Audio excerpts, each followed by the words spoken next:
Stay connected as we discuss shared passions and firsthand experiences intended to enlighten, entertain, and encourage you to try new things. This is not a how-to, this is a why you should. Welcome to the You Should Podcast. Practice. Welcome back, everybody, to another episode of the podcast. We truly appreciate you being here. Tonight, we're going to talk all things Disney, the good, the bad, what to do, what not to do. We're talking first-timers, date night. If you've been there 100 times, we're going to talk about that. As always, my amazing co-host, Mike Band, is with us. Today's guest grew up here in Orange, California, where El Medina High School became the training ground for his athletic exploits in basketball and baseball. His road bike has more miles on it than most people's cars. And when he's not cycling, he's running, often for fun and sometimes for glory. His first journeys to Disneyland alongside his childhood co-conspirator, Ben, a duo whose churro-fueled escapades are still whispered in the shadows of Space Mountain.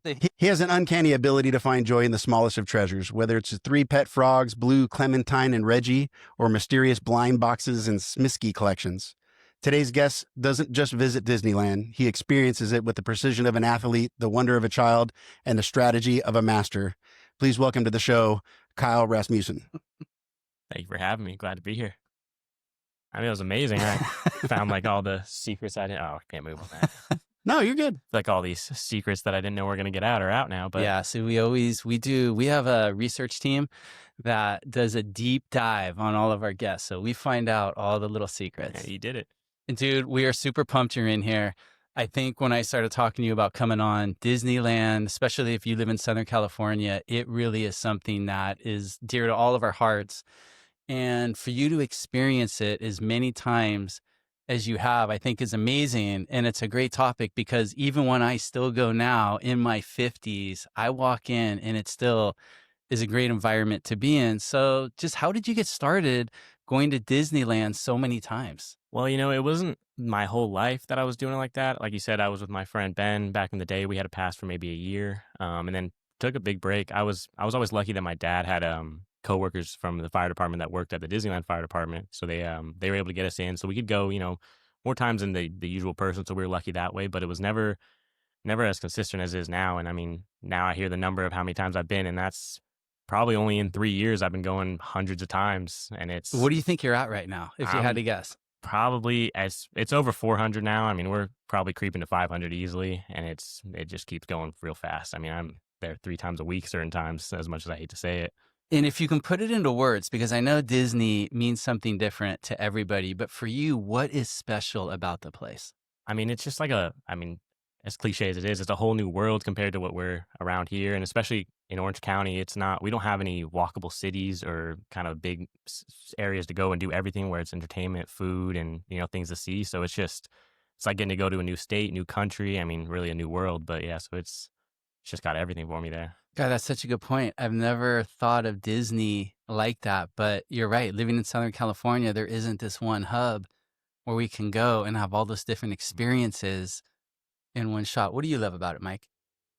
Well, it's number one, it's ever changing. So from what it was when we were kids to what it is now is changed, and they just keep making it better and better with the food or the attractions or, you know, expanding. They're always seeming to be expanding. So for you, Kyle, when you're at Disneyland and you're in that moment, what is the favorite place you like to be, whether it's California Adventure or Disneyland, but what land is your favorite spot? I'd say my land that's my favorite would be Adventureland at Disneyland, but in terms of just where I like to, if I'm just walking through and just enjoying the park, I mean, you can't beat walking through Main Street and seeing, you know, you're immersed in all the buildings. You just feel like you're in a whole new city. But I love Critter Country because me and my sister are big Winnie the Pooh fans now. Yep. And so, I mean, it's just got this real cute vibe, and it's small, and it's not as packed most of the time because once you hit Tiana's and Pooh, there's nothing else really going on. And then it's just got so many good, like you can walk the corner and go around to Star Wars Land from there. That's what we always do. Stuff. So that's just where I find kind of has the most peaceful walking for me. And so that's kind of the thing I look for. And then in California Adventure, kind of the Rapids area or by Soarin', that whole walkway, it's really shaded and super peaceful as well. And there's another little back way that we kind of walk that most people don't. So that's just kind of our favorite place. If we're going anywhere in California Adventure, that's the first route we take, really wherever we're going. Even if we're going to a credit coaster, it might not be the most exact route, but it's kind of just our preferred way to walk. And so, yeah, we just like taking in the scenes, and it got peaceful. Yeah, I mean, So wait. So you asked what's your favorite land, and he said 9 different. We like to walk through these 9 different Yeah. places to get to where we're going to go. So I'd say, yeah, my favorite land would be Adventureland. Adventureland. I've always been an Indiana Jones guy, and it's Right. just that type of aesthetic to me is always Jungle pleasing. Cruise still, or no? Is it? We are new Jungle Cruise fans. So that It's was so something. campy and it's so Yes. cheesy, but again, I feel like that's what makes it amazing. Uh-huh. And I will say they obviously have their spiel on what the characters, the boat drivers do, Right. but the last one I saw was probably the best one I'd ever had, and they do the kind of the same jokes, but it was a unique take on it, and it was a surprising good time. And is Pirates, is that part of Adventureland or Frontierland? Is that part of Adventure? Do you know? I think that's going to be Adventureland. I if think so, not, too. Or it's New Orleans Square. Yeah. Gotcha. Because I feel like 12-year-old Mark, we were all about Frontierland, right? We would charge over to that island, and my brother and I and friends would be over there for 2 or 3 hours. Like I think. Tom Sawyer's Island. Yeah, Sawyer's Tom Island. Sawyer's That was Island. Hide and seek, in and out of the forts. Now, I think I'm going to, not to copy you, but I think I'm going to go Adventureland. Yeah. I mean, Indy, the Jungle Cruise, Pirates, I'm going to throw in there. That's and right. just the vibe you get when you're walking through there, the tiki lounge area. I don't know. My That's favorite food places are there too. Really? Yeah, Yeah. Tropical Hideaway. It's Mm. known for the Dole Whip, but if you kind of go and sneak to the back, they've got some good food options as well. What about you, Mike? I would have to agree. That's kind of my favorite spot. You get the most bang for your buck in that Yeah. area. Yeah, What it's do you just so think cool. the least favorite? And I'm going to say that Mickey's isn't a land, but if we're taking Toontown? that one out, Toontown, Yeah. Toontown's probably up there, and then depending on who you are, I mean, it could be Star Wars or not. Just Yeah. that's a newer one, and it's obviously kind of been bought by Disney, so it's a Right. new idea. So we want to start out with, if you're a first-time family and you're going with kids, how would you approach that first day you're entering the park? Are you trying to do, a 12-hour day? Are you taking breaks? I mean, just kind of a 30,000-foot view of it's your first time going to the park with kids. Yeah, definitely. I would say, I mean, if they're younger kids, and especially most people are taking those vacations in the summer, and I mean, just California weather in general, it's going to be a long day. It could be hot, trying to get everything in. So I think breaks are a big deal. You don't have to overplan kind of your breaks, and especially with the rides, if you're going to be there all day, you can go with the flow more so than just mapping it out specifically, because you're going to have, I mean, you're there for 12 hours potentially, so you're going to have time to get on the ride. So, if you need a break, you can go to the hotels, you can go to downtown Disney, there's places, or even just there's little pockets within the park that you can get indoor to AC, it's probably the best idea would be not to rush it, not to go too crazy, understand like kind of your kids' limitations, but I mean, there's a lot to do. There's so much that the kids are going to love. And if you get in there when it opens, what time do you see the meltdowns start to happen? Like if it's a family, let's say they have 4 or 5 kids from 3 to 10 years old. I mean, is this like a 4 o'clock meltdown or even earlier? Like I think it could start around noon. I mean, if you get there in the morning, and it's, especially at Disneyland, it's almost competitive the way it is when it's on that rope drop time. Everyone's kind of rushing to their rides. Everyone's kind of getting a little frantic because they think if we don't get these certain things done, it's going to kill the whole day. Right. And so it's just, yeah, you can see it really early in families, just dragging kids around. It's a lot harder than just going with, you and your girlfriend, or if you're adults. I truly commend the parents when I see them out there, because they're having to do a lot harder work than I am. If it's your first time as a family coming to Disneyland, is a one-day experience really worth it? Or should you really be thinking, hey, if I spread it over 2 days, I'm going to kind of get more bang for my buck? I think if you do spread it over 2 days, you are definitely getting more bang for your buck, and probably a more enjoyable experience on being able to hit more things than just what's in the park or just the rides. And then also it's not as hectic, not much of a rush, no pressure. And then, if you're staying in the hotels, those are amazing just on their own. Right. Yeah, because you can just kind of toggle back and forth between, the park, the hotel. So when our daughters were born, Lisette and I wanted to get them so bad to Disneyland. I think we went when they were about 8 months old. We had the double wide stroller. I mean, Lisette was a master with that thing. Yeah. She would just plow. It really does part. You can be going down Main Street, gridlock, shoulder to shoulder. You do that double wide and people just get out of the way. But I despise the double wide strollers. Like, do the tandem, the front and back, like we single had file that. people. We had like 5 strollers. Trust me, we had everything. Like people walking in a crowd like street fair with Yeah. a double wide stroller. It's like, Yes. come on, like And know no where idea you're of at. moving. Yeah, Right. The best stroller by far is the Bob, B-O-B. Okay. It's like this off-road stroller, shocks. I mean, we got that thing when they were like 7 months old, and that lasted all the way until whenever they stopped, like 4 or 5 years old. indestructible, amazing. And that's probably key for Disney because there's some different terrain you're worried about. They've got those train tracks.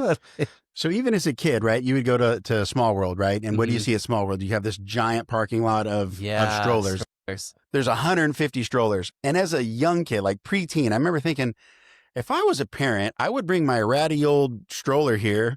And when I got off the ride, I would fully upgrade and just leave the park Oh with my God, I someone's had no top of the line idea. stroller, This was right? not mine. Yeah, just straight Yeah. to the exit and away you go. Like Well, you know, like it's gotta happen. have you ever seen those lines swell and they just move every stroller within like 2 minutes? Have you seen that? Like yeah. they just like Oh, yeah, move they're those things professionals. around.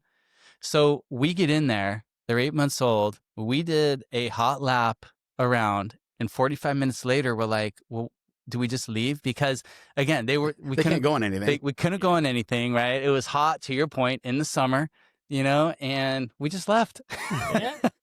So it was one lap, and then we're just like, oh my God, that was like totally, because, you know, you have these fantasies built up. Right. Yeah. We're going to go over there with our kids. It's going to be amazing. We're going to take all these photos. That was going to be my question is like, what is you don't want to go too early because you're super limited on what you can do and your kids can't really experience it. But at some point, they're of the age of like awe and wonder, and they're just going to be overwhelmed with everything that's Disney. Is it like 3 is the sweet spot?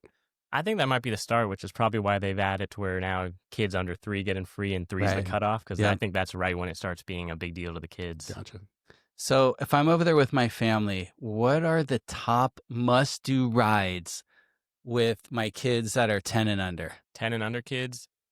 I mean, obviously, First time, I've never been there. You know, we're from the Midwest.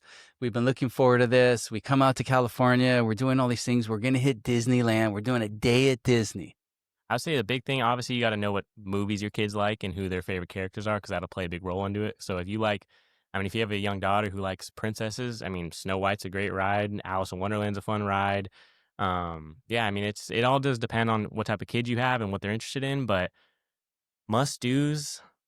And I even still like it as an adult. for sure. Even more than just nostalgia. It's just a good time. It's cool in there. It's cool in casual. there. Yeah, it's a good break. I mean, it's a good break for the parents. Yeah. But I think you got kids 10 and under, and if they're right at the 9, 8 age and they're big enough, Thunder's probably the first ride I would say you should do. That's Yes. a bigger ride to get them kind of introduced to it, and it's not too crazy for them, and you don't see too many kids having a problem on that ride, and it's still fast enough and kind of gets them going into a roller coaster. After that, I mean, Splash. Can you hit Splash? Is that Splash is or is that kind of in that So- like tweener? it could So be a Thunder, little too tall. so Thunder is Big Thunder Mountain, and Splash would be Splash Mountain. Which now is Tiana's Bayou Adventure. Okay, so we just got to for people Yeah, that aren't yeah. as familiar, You need to maybe. be politically throwing my correct, Mike. I'm just trying to. I'm trying to help I mean, my if you do friends who. any- Are, No, it's like my key role here in the podcast is as clarifying. See, it's like, hey, it's Disneyland, right? If you don't know, then you don't know. yeah, There's no it's true. explaining. It's so My thing is it's such this: a there's known no thing. explaining, Yeah. right? Disney is it's that big. Yeah, it's universal. No pun intended. But You know what we would do is there's a place on Main Street. I think it shows the first black and white Steamboat Willie. Steamboat Yes. Willie, and that's a great place to dive in. It's AC. yeah, You can usually get in there. There's another place on Avengers campus. I think there's a similar, and I don't even know, it might not be there anymore since they did the remodel that we would take the girls to. And they had like a live action show, but Lisette was so good at finding out where all those shows were around the park and then hit a couple rides. They're a little hot and cranky. Go into a quick little show. They can have some snacks and just it keeps them kind of. entertained. it Yeah, keeps them it's not just sitting entertained. around, but yeah, no, I mean they got PhilharMagic still over at California Adventure. That's a Mm. good spot to sneak into. I mean, yeah, that's something I do even just for fun. It's a good break, like you said, and it's just nostalgia as well. So why is Fantasyland like? Why are these rides 2-hour wait lines? I mean, think what is it about these rides? for the Fantasyland rides, I think the big thing is it's a small capacity for all those rides. They have the shortest trains. The Right. lines are pretty tight, so it's a slow loading ride. The rides themselves are slow, and then you're Right, fitting probably a lot of kids are it's getting on and at off. most 4 people on one car. And Yeah. but if you have an adult, then you're probably not fitting 2 adults in the back. So it gets pretty low numbers on what gets to go on there. Now, So, is that worth the wait? if you're interested, I mean, for the kids, I think it is. It's pretty magical, and it's the traditional Disney stuff. And then for like Peter Pan, that one's constantly the longest kids ride, and that one again, it's just a small capacity that can go on it, but it's the best one. It's the only kid ride where you're not on a track going on the ground. You're floating in the air. So that's kind of a cool experience for all the kids. That's true. Yeah. I totally forgot about that, but that is my question. Why does Peter Pan always take Peter so Pan is long? the longest one to get on, and it's sought after by kids and adults. It's the best kid ride, but yeah, it's just the actual logistics of getting on and off that ride. What's the worst ride over in that section? So these are all like the old Disney cartoons, right? It's So Pinocchio. Peter Pan, Dumbo, like there's all these. Yeah. Pinocchio's probably the worst. That Is one it I would just- truly what is say it? would It's scare a just- kid. It's yeah. a scary ride. So if you've never been, my understanding, and correct me if I'm wrong, the Pinocchio ride is not going through and understanding the story of Pinocchio. It's Pinocchio's experience through the thing. So it's from his perspective. So everything's big and scary. Does it have him in the cage? That actually Do they have yes, a? Oh, what? It doesn't have What? Pinocchio in the cage. What? It has his donkey friend in the cage. I forgot his name. Yeah. So it's a little scarring. It is. And you're right. It is. I never really thought about it like that. But yeah, everything's a little bigger. So and it makes sense that it's from his point of view because you're kind of seeing the way he traveled through the story. Right. Dude, that's next level right there. Hey. That never even crossed my mind. I've read a book. You know what I like for the two rides I like over there, which are cool, is it the train ride? What is the train ride through the little mini town? Oh yeah. And then there's the boat ride. The right? boat ride is the Casey Junior's is Yeah, the train Casey one Jr., from Dumbo, right. And then the boat ride is called Storybook Canals. I think I didn't even experience those till I was an adult. Really, Right. you never hit those Me when you too. were young? You were always like, no, that looks slow and lame. I'm not doing Right. it. And then you get on it as an adult and you're like, wow, I had no Yeah. idea. It's actually pretty cool. The And, little and it's pretty dioramas. the way they lay it out. Yeah. Yeah. And Right. at nighttime, it's actually they got good lights going on, and you see the train going around. It's actually cool. So if I'm going over there with teenagers, right? So now we fast forward a couple years. My kids are 13, 14. Again, we're going over there. What are some must-dos? First time, we've never been to Disneyland. We're going in the summer. We can't go on every ride. There's only so many rides, California Adventure and Disneyland. What are some of the rides that you're hitting for sure? For sure, if we're talking both parks, I mean, it's Incredicoaster over at California Adventure, maybe Guardians if they're up for it. That one might be a little too much for some people.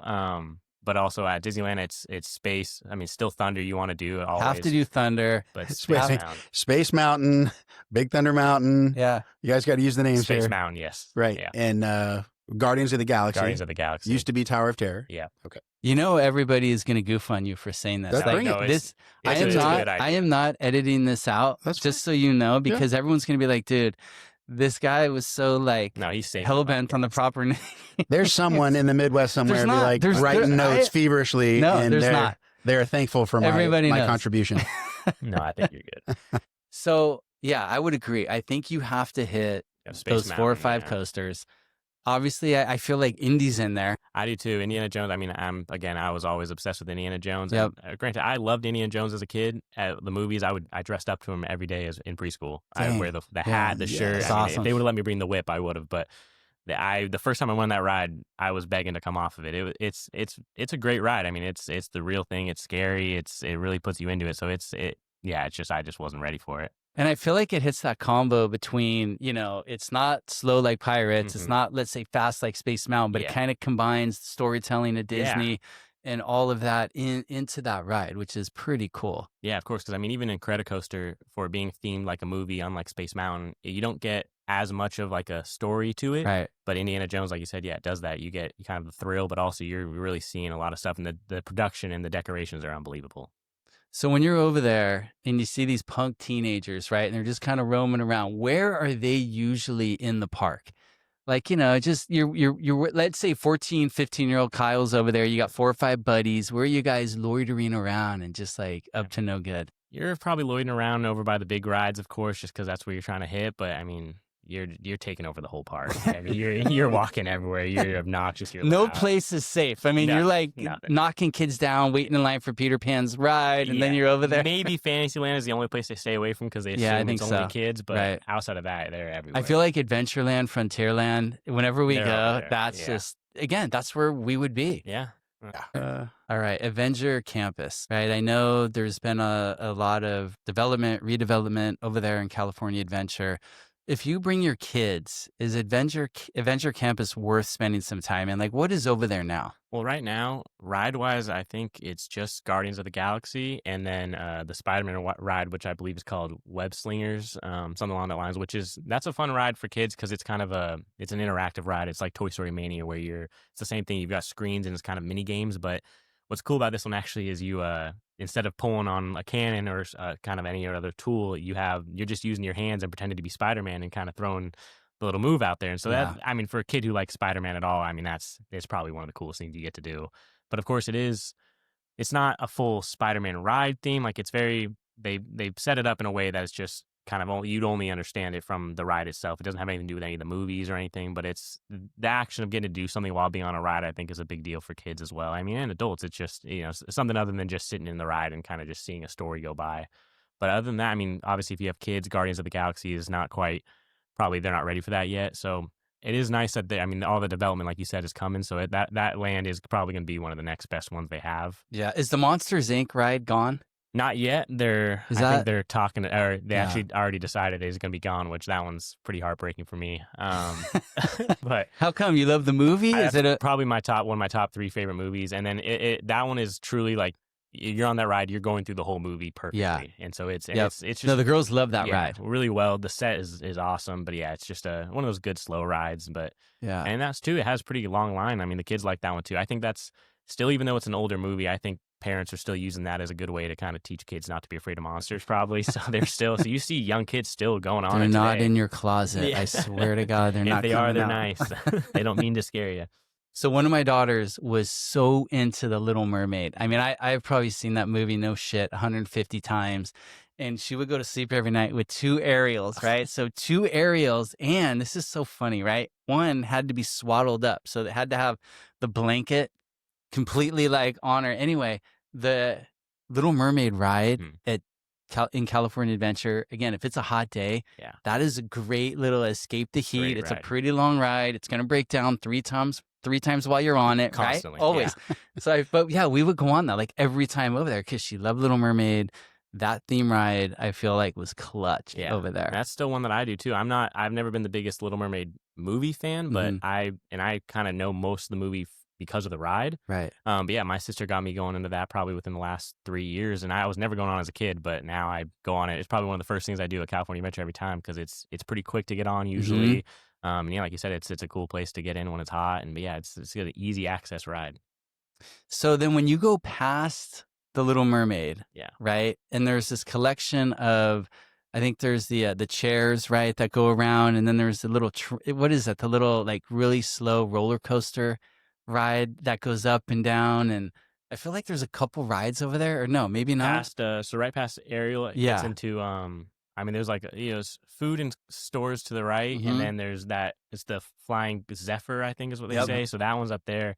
Then there's a Goofy Sky School. Sky School. I mean, that one's kind of cool. I mean, that's the one you can get a kid on pretty early, and it's still kind of like a roller coaster, but it's a short one. But it'll scare you. You get off the edge, and it's got a good drop to it. But so, I mean, that's one I like still as an adult. And then are you saying a good drop? Is it to like a 3-year-old, or I hope to me? That's one of the still, even though I've been on it numerous times, it still gets my stomach kind of jumping up. Wow. Yeah, the whole ride's not super fast, and then the second you hit that thing, you just soar down. And so you're never going to hear the end of this. No, never. Yeah, no, the Goofy Sky School still, gives me butterflies. Nice, because I think California Adventure, if you're taking kids over there and you're an adult, maybe you haven't gone there that many times, or you haven't even been there, right? Maybe you went to Disney as a kid. If you're not from Southern California, now you're going back. I feel like a lot of people really don't know what's over there. Yeah, and it's also, like you said, it's probably one of the more changing ones too, as opposed to Disneyland. I mean, they did the Avengers Campus. They're going to take rid of monsters, and then they're like adding those 2 new lands to both sides. But yeah, so it's kind of got the newest rides, and they've done the most revamping because even Incredicoaster used to be California Screamin'. Yep. So the kind of the ones that are still there, like you said, would be Ariel, the Swings, the Zephyr. And then even Toy Story Mania is a newer ride comparatively to those. So yeah, it's just kind of it's newer, a lot newer compared to Disneyland. And I will say it seems a little bit more adult centered than kids. There's the ride numbers is a lot lower than Disneyland, so you can kind of get done with that part pretty early. But yeah, it's like you said, it's probably not as known as Disneyland. Right. Is Soarin' over California still there? And it's soaring over the world. Oh. So they're kind The of world, Mike. they're moving away It's from been a the minute. I haven't California been there for a theme. while. Yeah, so they're kind of pulling away from that California theme to where I mean, if you told me in 5-10 years it wasn't even called California Adventure anymore, and it was maybe Pixar themed or something like that, which I don't know how they could do because they have so much of the Avengers in there, but yeah, they're changing everything. But yeah, so that ride is technically still there. It's the same setup, same feeling, and that's another good one, honestly. Even though it's different from when I was a kid, it's still a very nostalgic that's a ride. great ride. Yeah, that's great fun. Like again, you get out of the heat. Yep. Cool ride. Yeah, I don't know. We always go on that one. Yeah. You know, and I know having teenagers now, they want to do Guardians, they want to do the Credit Coaster, and then Radiator Springs. Yeah. So when I don't know why I keep forgetting. Yeah, well, when we go over there with them, we'll just hang out and have a couple drinks. And there's that Mendocino Terrace, right? We'll always go there, my wife and I, and just chill and hang out. So I feel that's the spot. They have good food over there, right? Yep. With the little, and they do different food events constantly. Right. Almost every single holiday, every holiday they have brand new food, and then they just do like the Food and Wine Festival, which is purely just for them bringing in new foods and drinks. And then they do Lunar New Year. So yeah, they almost, especially within the last 2 years, it's like they almost are never not doing some sort of new food event, and it's just continuous. And yeah, and there's always, and it's good. And like it truly is good and kind of inventive food as well. So speaking of food, we know kids are constantly hungry, right? As soon as they eat, I want more. Dad, I'm hungry. Dad, I'm hungry. Dad, I'm hungry.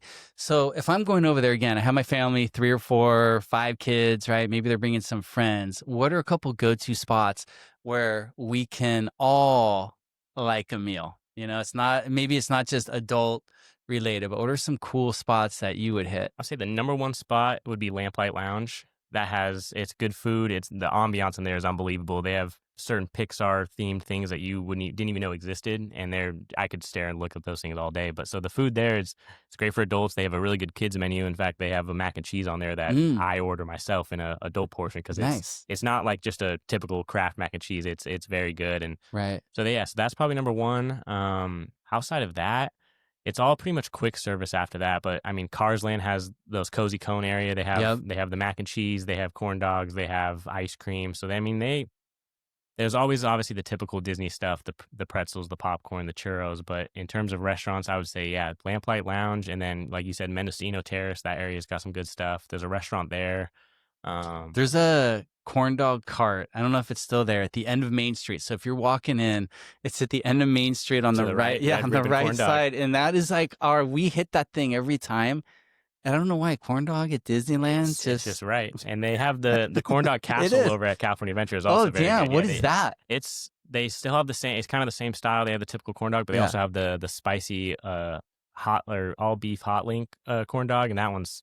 Yeah, if you can handle spice a little bit, that one's probably my favorite. Oh, for sure. Dang, I didn't even know that was there. Yeah, that one's worth a try. And then do they still have, so if you're going down Main Street, on the left side, is that Carnation? Carnation Cafe. And what is that? Is that just kind of like your typical kind of go-to? It's kind of like classic American food. They do good breakfast, and that's probably one of the more popular places that people eat. It's kind of, you got to get a reservation pretty early in advance most of the time. But yeah, so that one's good. That's reservation over there? Yeah, it's reservation. Wow. You can join most of these as walk-ups. And that's the thing too, is they always say like, oh, it's a reservation. But if you're at the Disneyland, so you can go walk up to these places, put your name down, and if you have to kill an hour and a half, 2 hours, you're at Disneyland. So I mean, you're obviously able to do that, and it's no problem. So all these places that seem like they're kind of hard to access really aren't. But so that one's probably one of the busier ones at Disneyland. Same with it's called you know which one I think is just doesn't really hit the mark is over by Space Mountain. And maybe because they were trying to make it space thing. Right. They were trying to do the whole like outer space thing. For whatever reason, that has just never. I like that they've adjusted it now to where it's if you don't remember from the first Toy Story movie, they had pizza port, or I believe is what they call it. So they've now themed it towards that. So they have like the little green aliens there, and it's like that's the pizza restaurant from the movie. So it's cool they revamped it. But I mean, that's actually a very nostalgic food place for me and my family.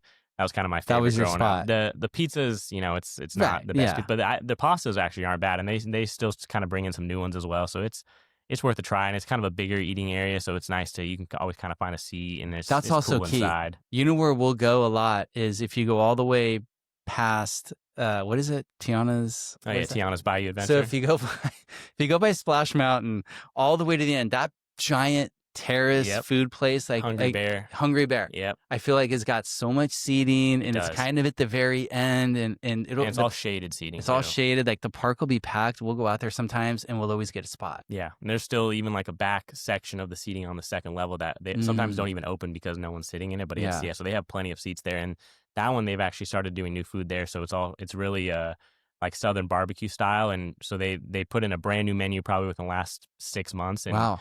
Right, it's actually that's something I forgot. That's probably one of the better foods as well in Dang, the park. okay. They have some really good options. That is a pro tip right there, Mike.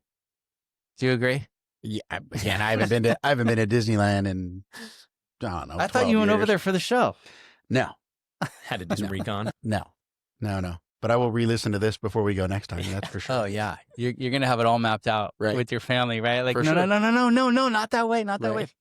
So when you're going as a family, we know Disneyland is not cheap, and I want to maximize the entire day. I know there's a day versus night strategy. Yeah. What rides would you recommend doing at night? They're just better at night. I mean, I've name dropped it a million times, but Big Thunder Mountain is that is a great one at night. Because of course it's outside. So I mean, going on Indiana Jones is cool walking through Adventureland and walking into the line at night because it's just the way it looks and the temple and everything is very cool. But that ride's obviously inside, so regardless, it's dark in there.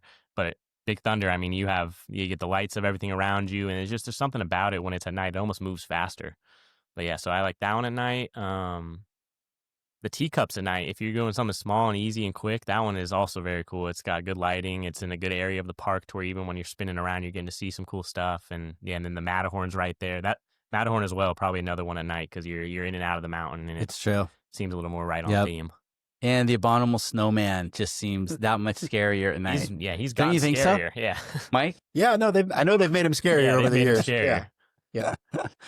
So I know Disneyland has a ton of shows, right? And what would be your favorite show if you were over there with your family? I mean, of course, the typical one that everyone loves is the fireworks, but I would say the main one, the newest one, is World of Color. That one, and they change the theme of it every once in a while depending on kind of if they're doing special events and stuff. So that one touches on so many different movies and just the technology they use. I mean, it's a water show. It's all on a giant wall of water, and they're shooting in different streams of water and lights. And that one's the coolest and kind of has the easiest viewing ability without having to kind of like rush to try to get anything. And they have those packages you can pay for to get kind of front row seating, and it also comes with certain dining things. You definitely don't have to do that. It just adds another thing to pay for. And it's the viewing situation of where you're at it doesn't matter. You could stand right against Little Mermaid and you're staring straight at it, and you're getting the whole thing. And so that one's probably the best. And then that's in California Adventure. That's in California Adventure. Okay. So that'll be California Adventure for Disneyland. Other than the fireworks, they always are kind of changing the parades. And so right now they do have a parade. I think it's something to do with their 70th anniversary. It's celebrating happiness, I believe. But that one then they bring in like the big truck from Cars Land. They've got these really crazy metal sculpture or kind of like characters that they're kind of moving. It's almost like those Chinese dragons that they do with the people in them. So they got kind of like that. The colors of that one is unbelievable, and that's brand new. So I usually am not someone that stops and watches the shows just because I go all the time, and I'm more there for the rides and other things. But that one is something that'll actually make me stop and watch. And it's it comes all the way from Small World all the way up through Main Street, so you can kind of view it from so many different areas, and you could even view it while you're kind of walking to where you're going. But so I would say that one's probably also up there. And then in Phantasma, is that still, or what is it called? Like over there by Tom Sawyer's Island? Is is there still a show over there? Yes, yeah. There's I think it's Phantasmic. Yeah. So that one's also actually very cool, and they change it during Halloween. They'll kind of do a Halloween vibe to it. So that one also is that's definitely worth it. And again, it's not hard to find a spot to see it. Everyone kind of camps out hours ahead, but there's always places you can see things from. Yeah, there was a mom on the girls' volleyball team last year that has been doing that show for like 25 years, right? She, I think, started in high school, and now she's in her 40s and still is over there. And she's like, you know what? I kind of like how you are. I just love Disney. I love Disneyland. I love going. She's like, now I'm the old person, right? I'm in my 40s, and there's all these like young little teenagers.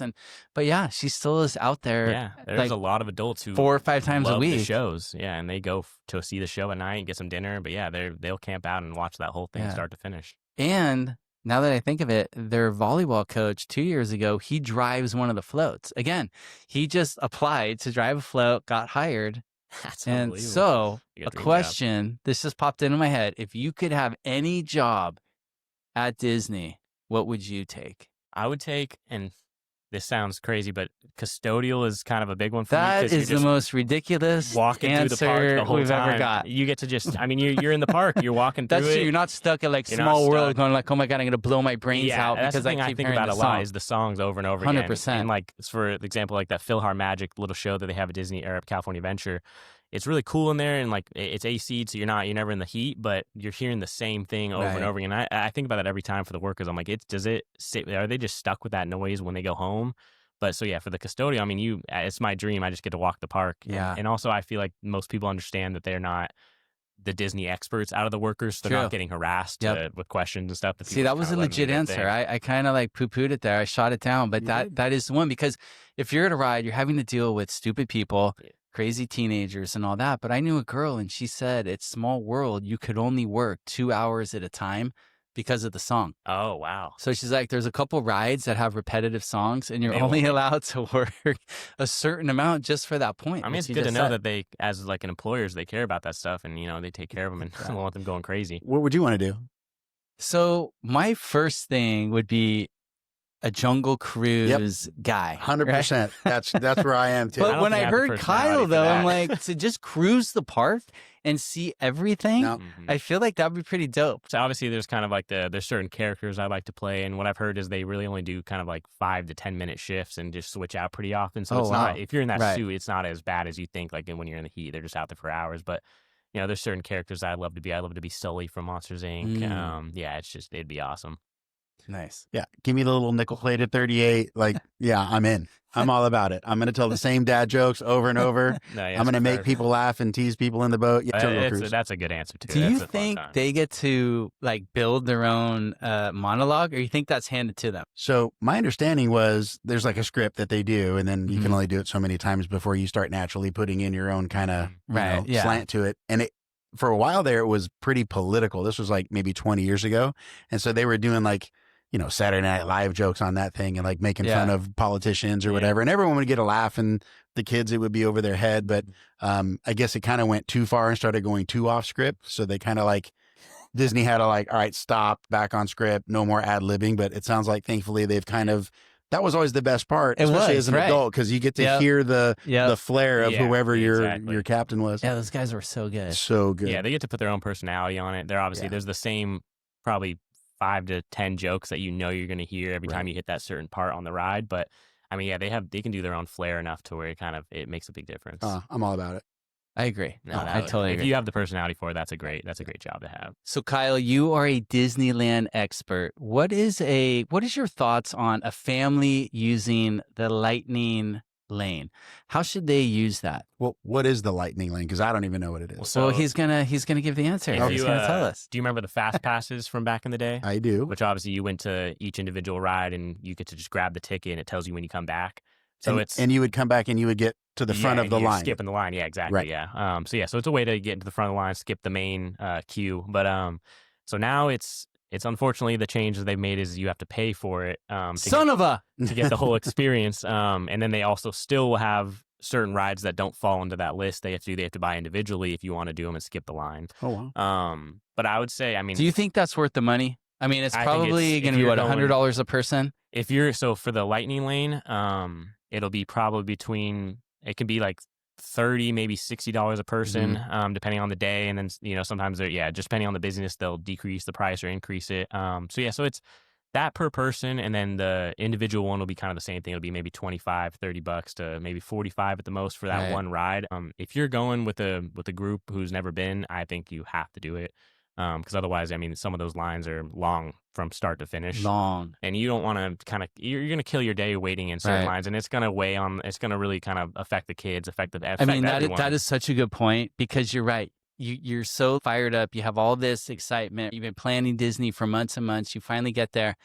The first line's okay. The second line, hour wait's not too bad. Yeah. By the 7th hour wait, you're just like totally worn out. Well, an hour wait. I mean, they exceed that in some areas, yeah. do they Yeah, not? 100%. So what's a long line? The longest line constantly would be the Radiator Springs Racers over in Cars Lane. That one, I've seen it up to 180, 190 minutes at times. 180 minutes. I think I've waiting in maybe line. even seen What in the- like a 210. But 210. and people are still joining the line. Yeah, And so right. that's one of the ones that you can buy individually, which is nice about that is for the individual lightning lanes that you buy separately from the so it's a multi-pass. So I'm gonna be a and Mike fan right now. individual. So the difference, what is the difference between an individual? So the individual lightning lane is for one ride. One So there's ride, two you- rides that it does. It's for the Got it. Cars Land rides, so Radiator Springs Racers, and then it's for Rise of the Resistance over Yeah. at Star Wars. So those are and both of those again, like those are probably the longest two rides. I mean, two longest lines in both parks. Mhm. So if you are a fan, I mean, and the Cars ride is probably one of the best rides all around, just in terms of story and the design, and then also it's fast paced as well at certain points. So I would say if your kids are interested in going on that ride, just buy the individual pass because you can. What's nice is it's not. Whereas the multi pass has a list of all the rides you can do when you buy that pass, and it still won't be every other. Like there's rides in the park that are not included. They're not an individual and they're not on the multi. And those are obviously kind of more like the Snow White, and none of the Fantasyland rides have any of the light. I mean, dude, those suckers are, you have to wait in Yeah, line. you have to wait. They don't even have like a spot to be able to add another Right. line to Damn. do it. However, if you do the multi-pass, there are certain situations where if one ride kind of breaks down that you were set to go on through the multi-pass, it'll give you these offerings to skip the line on these rides that actually don't have the multi-pass or weren't originally included, just to kind of make up for it. So yeah, so the difference mainly though is you get a big list of rides. You kind of have and it's all the top ones other than Rise of the Resistance Cars. You're getting Space Mountain, Thunder, Incredicoaster, Guardians of the Galaxy. I mean, that is so legit. All the other That's big so ones good. are on that thing. Indiana Jones is there. So you're not going to miss any big rides by getting the multi-pass. It's just you won't be able to get the Cars ride and the Rise of the Resistance over at Star Wars. So but I still say if you're going with a family and you're going for especially a first time or just, it's your once a year or once every few years you go, you buy both. You get that one because with the multi-pass, you have to kind of figure out what time they're going to allow you to go. So it could be 8 a.m, and because it's a busy day, you go check to see when you could book the lightning lane for Indiana Jones or Space, and even though it's 8 a.m, it won't let you go on it until 3 p.m. Right. Just because it's busy. So and that Right. was the same technically with the old fast passes. It was still like a return time Yep. that you'd get, and you never really knew what it was going to be. But yeah, with the individual ones, you pretty much get it for immediately. So you want to go on Cars, you just buy it, and you don't have to buy it. Once you buy it, that's the time you get. And you can obviously you can modify it to later, but I mean you can pretty much not buy it. And then if you decide at the end of the day, you know what, we want to go on Cars, the line's been too long all day, you can just buy it right then, and it'll that's so let you cool. go on pretty much immediately. So initially when I hear this, hey, if you have the means, you can pay and you can get in the shorter line, which seemed kind of a little crappy in my Yeah. opinion, right? It's kind of turned that way at Disney a little bit. But the flip side is it seems like because they're only allowing you to go at certain times, what they're doing is they're trying to meter what time people would go. So you don't get this mad rush and you end up with a 5-hour wait. It's like, well, no, let's break that up over the Yeah. course of the day. That makes everybody's life easier. Mhm. So there is something to it. Like they are going to give you a better experience, not just let you cut in line. Right. Yeah. And of course, even like that line that the group of you that's getting to cut the line, they set it up so that way that line itself also doesn't get backed up, because it will at times, especially if a ride breaks down, it affects the times for later. So everyone's kind of getting pushed into shorter times. And so then you're skipping the line group will be a little bit longer, and, it still feels like you're waiting. And I mean, I've heard people complain while they're standing in the fast pass line or the lightning lane line about how is this a lightning lane? So most underappreciated or hated person in California, Caltrans, right? Obviously everybody hates Caltrans because they're always causing traffic jams. And then whatever department's in charge of dealing with the lines when a ride breaks down and like, how do I shuffle these people here or there? Like what a thankless, only dealing with problems. You want to talk about like shoot the messenger, right? my- Like People they are have coming to them like it's their fault that ride broke down. For sure. Yeah. Like what a nightmare. So I'm going to ask both you guys this question. Yeah. Both of you answer it. What do you think breaks down more? A ride at Disneyland or the McDonald's ice cream machine? Mike Band. Well, are we doing like all the rides at Disneyland? Just like in general. Like do you have a better chance of going to a McDonald's and having the ice cream machine down, or going to Disney and having a ride down? I think it's even money. Yeah. You know what though? Depending on I'm gonna push you here. Yeah. It's like the 7. There is no 7. You Fair gotta enough. pick one. I'm gonna go McDonald's ice cream machine. I think I would say that. What about you? I probably have to agree, because you can go a full day and not have a ride break down, but even to me, I would say Indiana Jones and Thunder break down probably the most. Dude, A Big that Thunder, is yeah. so true. Those two break. That It's is almost like so they break true. down at the same time always. So one's down, the other one's down. But so those, even with those two being kind of the main is ones so breaking true. down, I'd never get an ice cream at McDonald's. When I was a kid, you would go and you go through the ticket booth, and at the ticket booth, they would have like a list of all the rides that were offline that day. Like they weren't going to be going, Oh, right? right. And there was yeah. nothing worse than you show up and you like look up and it's like Pirates of the Caribbean, Yeah. not available. Yeah. And you just, like, And you so, knew your yeah. day kind of sucked because it was like, I came for It's 4 so rides true. and 3 of them are on the Yep. not working today Yeah, because list. they'll do the long refurbishments on some Right. of them. So the same thing. It'll show up on the app the same way, and they do have kind of some of those signs around the park that tell you when it's down for the day or if it's temporarily down. But yeah, Right. there's been times I showed up at the park and my favorite ride is going on a credit coaster, and it's done for 2 weeks. I feel like Credit Coaster has a ton of 25 minutes downtime. Like whenever we go over there with our daughters, it's always down for like 20 minutes. Like and then it'll be back up. Yep. And so some people will just hang in the line. Other people will just get out of line. You know what? We'll go do something else. But yeah, I feel like Credit Coaster, it's not a full down, but it's always like this intermittent, like just Right. on, off, on, off. You know, we've been on rides where like we'll be in the Haunted Mansion and you're in the little, the end where you're in the little people mover and you're going along and it'll like stop and then the little voice comes on saying, oh, well, the ghosts are getting rowdy or whatever. Yeah. We'll be with you in a minute. And you always think like, oh, the ride broke. Mm-hmm. What we didn't realize is like there was an elderly person or a handicapped Yes, person that needs like exactly. special assistance getting on or off. So they have to stop the Because it's a conveyor. conveyor belt. Yeah. Correct. It's never ending. So yeah. you automatically are thinking like this ride always breaks down and like what's going on here and like I'm so inconvenient. It's like no, they're just helping someone that needs a Yeah. little Yeah. assistance. That's Yeah, exactly chill what I out. You're at thought. Disneyland. Exactly Yeah, when you right. said Little Mermaid breaking down 3 times, that's exactly what I thought of. Yeah. The same Yep, setup. every time. Every time I'm like, oh, why is it? I've stopped 3 times in the same room of this ride. Right. There's someone with a wheelchair, there's someone with a walker. Right. It makes sense. But in the dead of summer when you're enjoying the AC, you're like, Like, oh my God, yeah, please. just an extra don't 3 start, minutes. Don't Yeah. start. Yeah. Don't Yeah. start. yeah, really make that ride last. So there if you first enter the park, where are you going first? I What's would the say best route to it's take? timers and first time kids. I would say what you should do is walk straight down Main Street, keep going, and go right through the castle, and then once you Walk or into the run? Are you castle- like full sprint mode? Well, they always tell you no running, but I'm a fast walker when I'm there. I'm trying to get. Let me somewhere. ask you this: have you inadvertently ever just like shivved somebody down, like face planted somebody? We've had I had a pretty crazy incident with me and my sister once. Mhm. It was they have the See, Mike tunnels. was laughing. I knew there was something. He thought that was a stupid question, but there's something. All right, let's hear it. So Let's hear it. right when you walk in the Disneyland gates, you can go right or left. Yes. There's a tunnel under the train. Yep. So it was at the end of the night. We're walking out of Disneyland, but we're going through that tunnel, and it's wall to wall packed, Mhm. and me and my sister. I mean, we are not the type of person to walk side by side. If we as a crowd, we're either gonna split up and we'll see each other where we're gonna get, or we'll go in a line. We'll go ducks in a row, and so we're walking through this crowd, and we have. It seems like no one is leaving. Everybody's coming into the park. So it's just us. We're hugging the far side of that wall. We're in line trying to make sure, and I got my shoulder turned. I'm trying not to hit anybody, just getting out of everyone's way. And everyone in front of us is just walking Red Rover, basically.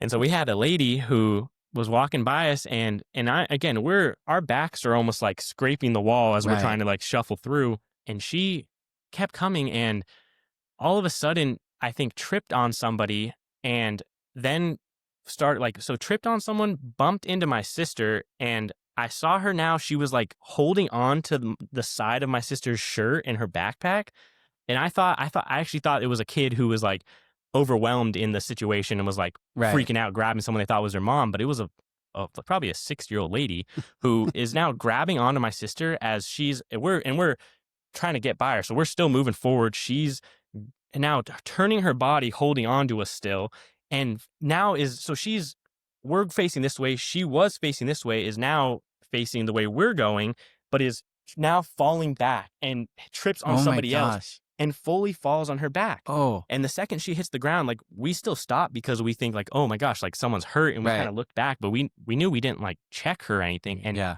her family and her pop up and come at us as if we like essentially came and just like shoved her to the Right. side. And so it was just the most ridiculous conversation we've ever had. And we ended up just basically see you later, like where that Yeah. was insane. But yeah, so I mean, people get pretty crazy in there, and yeah, it's some people just don't know how to walk. All Mark heard was you checked a 60-year-old lady to the Yeah, floor. no, that's what it's going to turn out. It's gonna That's be what he's fun. going to Tell ask us to the edit real this. I was trying to story get to off. California Adventure. It was about to close. I pushed a lady out of my Right. way. She hit the Right. ground. That's what I want to hear. Yeah. I know. No, yeah, there's been some fair shares of problems. I mean, there has to be. Yeah. There's just too many people. Everyone's kind of got their own agenda. Right. And it's just, it is what it is. We're talking about lines. Like, I remember as a kid standing in those lines and, I remember sometimes dreading it and it sucked and you're super bored, but I remember goofing off in the line and having fun, especially with your friends, right? Like when you're with the right group, it's pretty correct. Good. Those lines are where a lot of great moments are happening and memories are created. So it's not all just the adventure part. So 100%. All right. So this is one of my favorite segments that we do. This is the Disneyland Pick'em. For anybody that's listening, we've all been to Disneyland. You've heard about Disneyland. You know about Disneyland.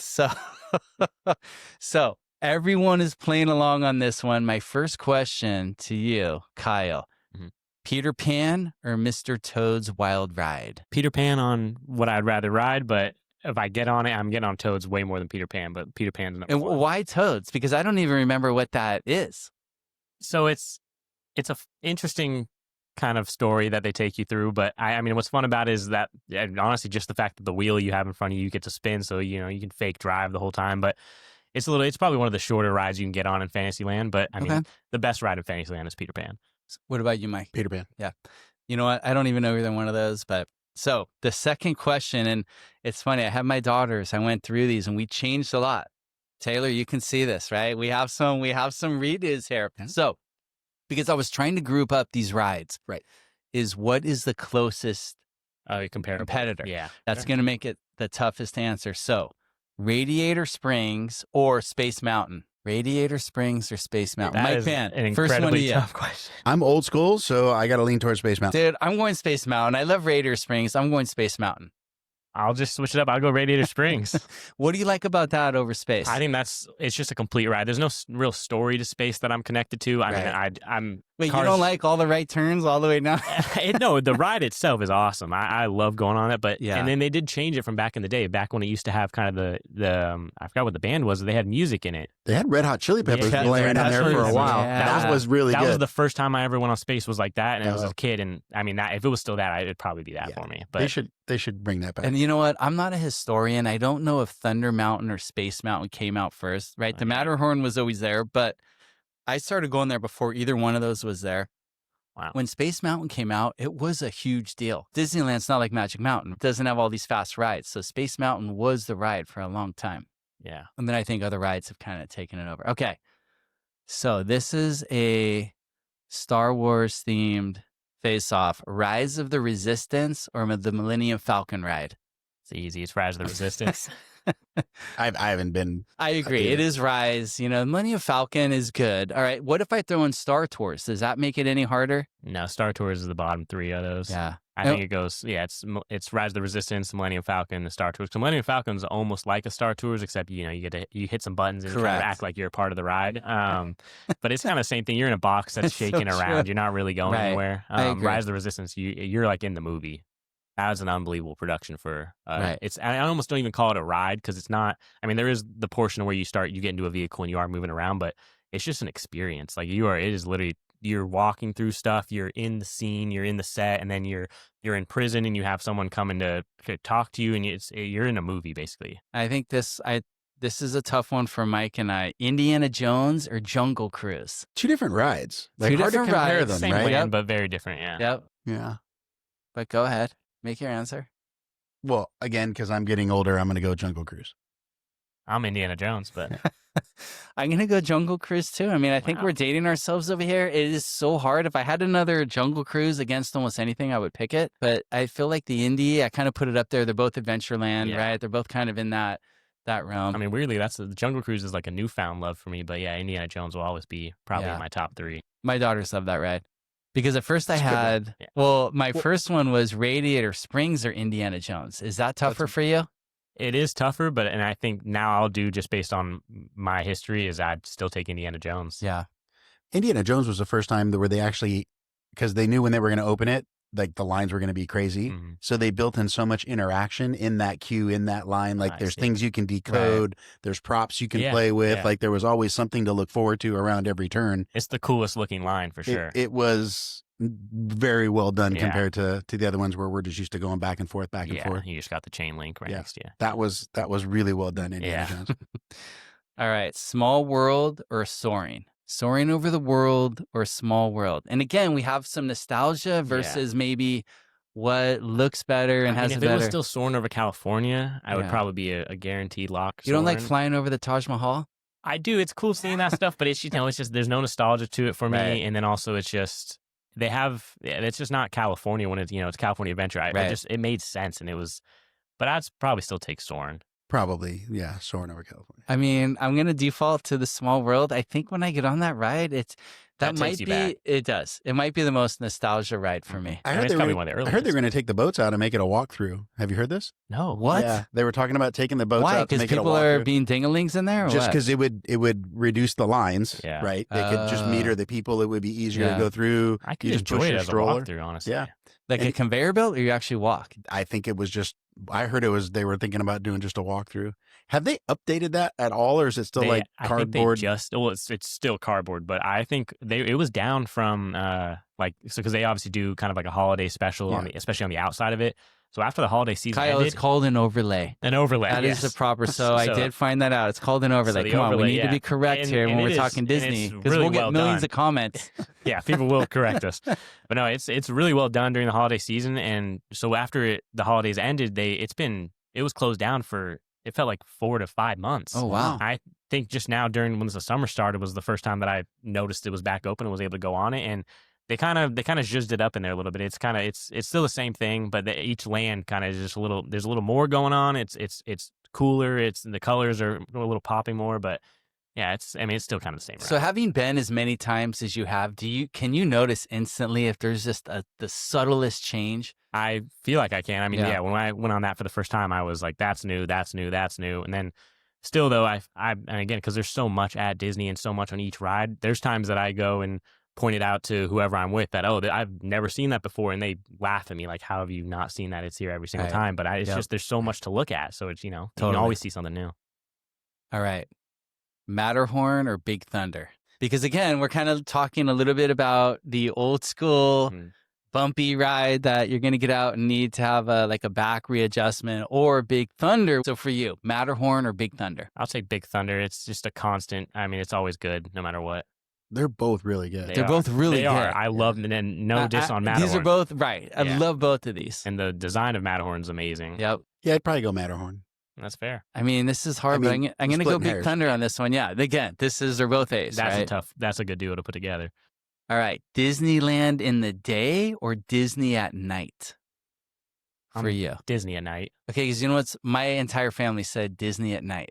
Oh. And I would say Disney at night. And The- so what about you, Mike? Yeah, I could see.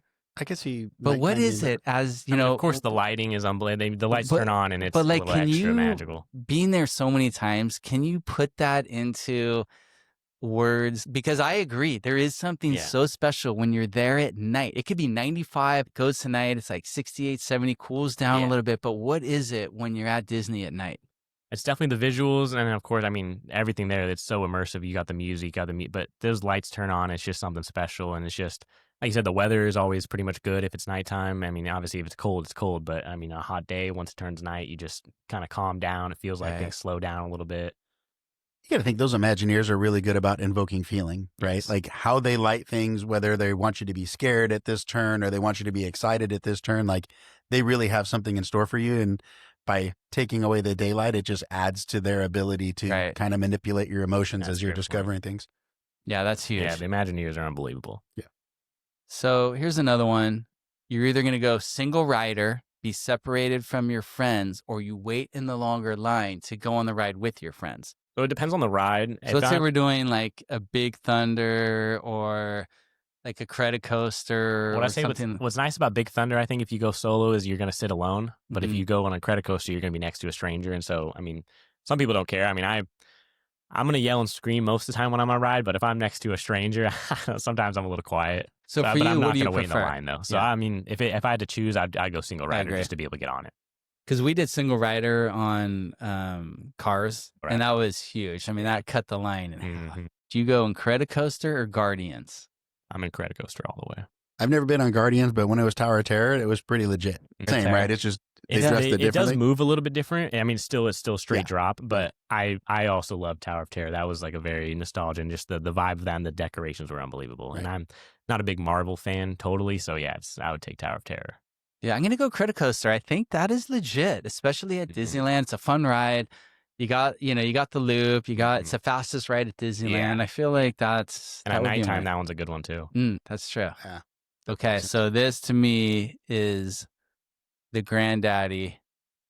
Pirates or the Haunted Mansion with the holiday overlay. Yes. That is key.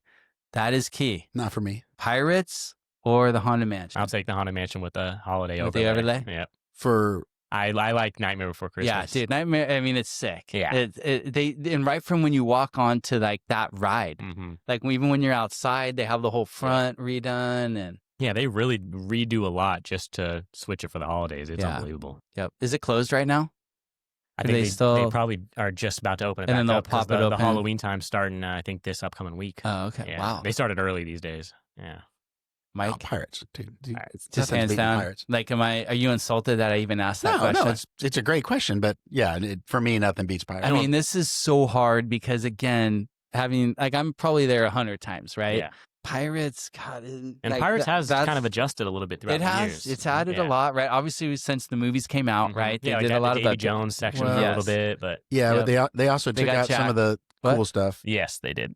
And they've What do changed some things. Yeah, Oh yeah, they changed some things. the chasing the ladies around. Yeah, like they kind of we kind of went a little That- PC that- on some things, That but didn't. Like, I still go. I still still a good enjoy ride, it, but yeah. it's But there's some differences. Yes. yeah, they've I think I'm dumbed it gonna. down a This little. is so hard to say. This is so difficult for me to not pick Pirates, but I'm gonna go Haunted Mansion as well. Wow. Just because that overlay is so good when they Sure. do the whole nightmare. Yeah. It's so good. All right, we're gonna wrap it up on this.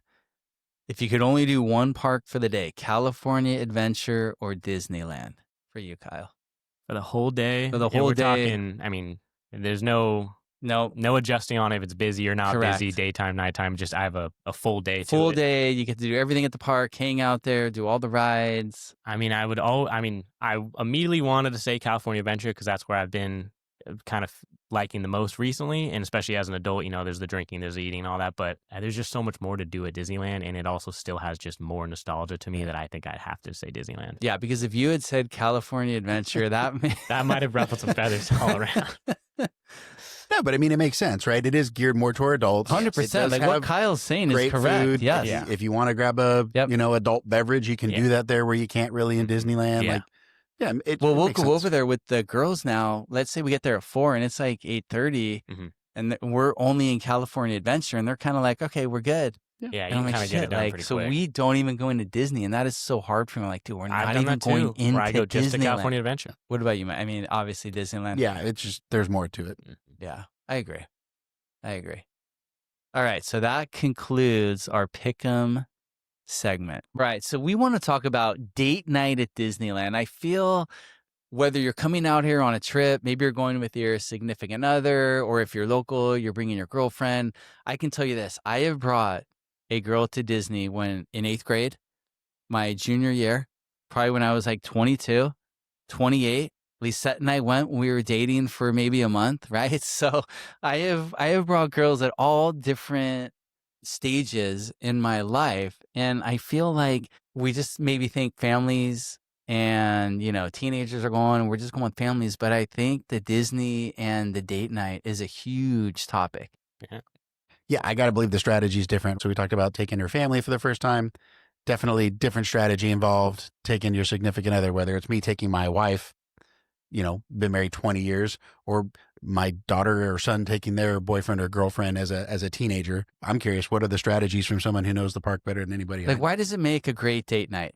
It makes a great day night. Again, like we've talked about, it's got everything there. You've got entertainment, food, drinks, things to do. It's just, but also, I mean, it's, hate to say it, but it's almost, I mean, it's kind of romantic for people. I mean, it's got great everything to look at, the lights, the music. And obviously there is a whole love story side to almost every Disney movie and anything. So there's it's in the air there, and they do the sweetheart night. So they kind of cater to it a little bit at least. But yeah, I mean, and also sometimes I think moving in a group of two just is a little bit easier than coming with a family. Definitely easier. You're right. You can get through that park so much easier. And they got more options for you. Right. So If you're taking your beautiful, smart, amazing girlfriend to Disneyland and you want to plan the perfect date night, how is that unfolding? I say a big thing is, where we're going to eat, because you can eat in downtown Disney. There's plenty of new spots. And then just in the parks, there's plenty of good spots. But yeah, so obviously we're going there kind of thinking we're going to get some food or maybe just dessert. I feel like hit California Adventure California first, is the first right? place we go. Yep. You can go there and there's a little more options on like the date night side of it. And like also, if you're going to drink, like there's no real drinking options in Disneyland unless you're going to like a full sit down meal. So it's nice, you can walk through the park with a drink and kind of just see things before you start kind of maybe getting into going into rides or doing something else that you wanted to plan. So yeah, so I think going there to kind of start the night off is really a great idea because you can get your first drink, get some food. Yeah, we are talking date night. So this isn't an open to close, right? Yeah. This is we're going over at 3 or 4. We're going to stay till however long we stay. So I think go into the park, go to California, have a couple cocktails, drinks, and then kind of work your way from there. Yeah, and then of course, like you show up a little later. California Adventure always closes first, so you want to get things going there before you have to go over to Disney and be stuck there for the rest of the night. But yeah, you can kind of get it going before you decide like we're gonna do rides for the rest of the night. So if you're at California and you want to have a little makeout session, what ride in California Adventure do you think is most conducive to that? Before you Here answer, we go. Here's Mike. All right. no, I find it oddly applicable to both myself and probably my teenage kids. Like I just think this question transcends age. If your daughter came home and said, "Hey, Dad, Johnny wants to take me to Disneyland on Friday night," yeah, I may be asking them where they spent most of their time for sure, depending on this answer. You go like, where are you going first? Yeah, they do not go to California. If they said they went on Little Mermaid and Monsters Inc. Then okay, so that would be for me. I would say the Little Mermaid because again, you're in the little car, it's slow moving. Yeah. Right? I mean, it's kind of like 2 individual seats. You're sitting on a bench. And that's romantic. Don't you think, Mike? The Little Mermaid, just in itself, she falls in love with the prince. Things starts to tilt back as you go underwater. You get the tilt back. Sure. Is that the spot, though? Like that's probably the spot. So if you're going to put the moves on your girlfriend, are you going Little Mermaid? Probably Little Mermaid. Yeah. And do you think when you go on that ride, does your girlfriend know what's coming? Does she go, there's only one reason he's taking it's me my on this idea, ride? or if it's the guy's idea, they're like, oh, why are we going on this one? I mean, that would be so cool if we had her here where we could ask her, hey, when you're in that situation, is it that blatant that he's trying to make out with you? Or, hey, he just was really into the Little Mermaid? Yeah. Just wanted to go on anything. It's a shorter ride. You can get on right away. So, yeah, it's a short line. But so we're into California. Ulterior motive. We're into California, and I think you're 100% on point, right? It's a great place, great food. We're having a couple drinks, right? We can do Credit Coaster. We can do Little Mermaid, which is kind of a cool change up. I feel like whenever I'm on a date night, for me, I'm just not going coaster. Right? It's cool to change things up. And I think what's also cool is if you're at Disney, to get the nostalgia of Disney, right? It's also cool because it just brings us back to maybe when we were young or whatever that is. So I think in California, the Little Mermaid fits that. So you guys kind of do that. Now it's like 6:30 at night. 6:30. I mean, we're going to keep walking around, probably finding, and again, like I'll walk both parks. I'll walk every single step every single section that I can kind of take in every single site. And, I have our certain walkways they like to do. But yeah, so we pretty much walk the entire park. And then, you want to kill time for a little bit later because rides like in Credit Coaster, they definitely towards night the line decreases a lot. Most people have already kind of been at California Adventure all day and they've kind of already done everything at least once. So people start to head over to Disneyland at that point. They're trying to migrate over there for the fireworks. Exactly. And so, right before, even a little before closing, but definitely, towards 8, 9 o'clock, all those lines start to kind of die down and you can kind of get on a Credit Coaster pretty easy. And of course, they also, just a little off topic, but they inflate all the times a little bit. So if even a Credit Coaster, you're saying it's 45, it's probably going to be, it could be as short as 20. And so it's nice to be able to, you can stop to there, or there's like the swings is another one that, it's not romantic in the way that you're sitting down there maybe for a makeout, but you're seeing the whole park as you're swinging around. It's got cool music and the lighting and you see everything. So that's probably my second stop always, is trying to figure out when I can get on the swings. Does your girlfriend like the swings, or is she kind of like, as much as me? I don't think anybody likes it. I feel like I wouldn't be down for that. If I'm on a date night, I'm not thinking hey, let's carnival ride. Let's go on the carny ride. Yeah. But it's nice because and this is again, just because I love the ride, but the swing, they got you elevated up. So not only at the height of the swings, but Right. they put you on a platform as well. So you're really That's true. seeing You the are. full view of You the really whole do. park. Right. You're like Yep. you're even above the roof of Ariel. Yeah. And so you're kind of seeing everything from right there. And are So you it's really side by side? Is it a side by side ride or is it a single They file? have the options. They've got the little side one for the kids and their parents, but I mean, you go there with your girlfriend, sit right next to her, or you can still do individual if you aren't trying to be romantic at all. Right. But yeah, so Now, when you and your girlfriend are side by side, do you try to hold hands throughout the ride, or is that a little bit like overkill?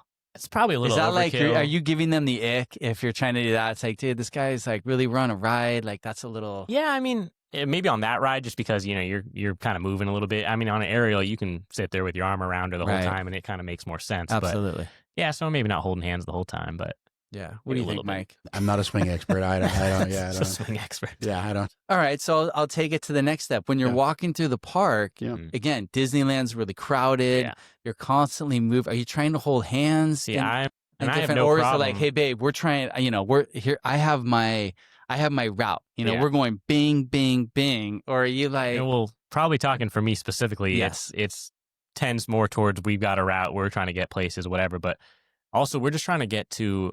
Most of the time when I'm moving around quick, it's to get around this herd of people that is 5 different couples, all who won't leave hands. And Yep. so that's creating most of the crowd. So once we get around that and we can actually, enjoy and walk on Right. our own, then I got no problem holding hands the whole time while we're going through. But if we ever need to break up, we know that there's somewhere to go. We can meet up. We're not going to get lost. And that's how also Lisette and I are. We'll like do the hold hands, not hold hands, hold hands, yeah, not exactly. like based in the on same way it goes back and forth. Yeah. What about you, Mike?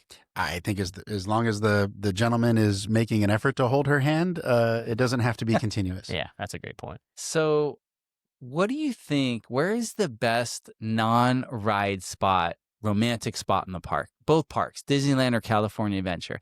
So, we've gone on some rides, we've had a great dinner, right? We've had some drinks, we're just kind of cruising around. Now it's dark out. So, we love nighttime at Disneyland. We talked about that. And so where's a cool spot? Maybe just to hang out and soak in Disney for, 10 or 15 minutes and just kind of chill. Yeah, so for Disneyland, I would say my favorite part over by kind of in between Matterhorn and Small World, they have this almost like elevated kind of, there's benches up there and there's kind of standing area, and it's Is that where the princesses go, or that little spot, or no? Am I thinking of a different? No, I think that might be a different spot. Okay. This one's I don't really know what the main reason why they have it. There's steps up to get to it, but you kind of you're on this like up elevated platform. There's benches, there's rails you can kind of sit and lean against, and you got kind of a good view of Small World. You can see the Matterhorn over here, and you can see into Fantasyland, and also those canal boats right there, which is at night you can see it all going down, and it's pretty cool. So that's a good spot to hang out. It's never really that crowded.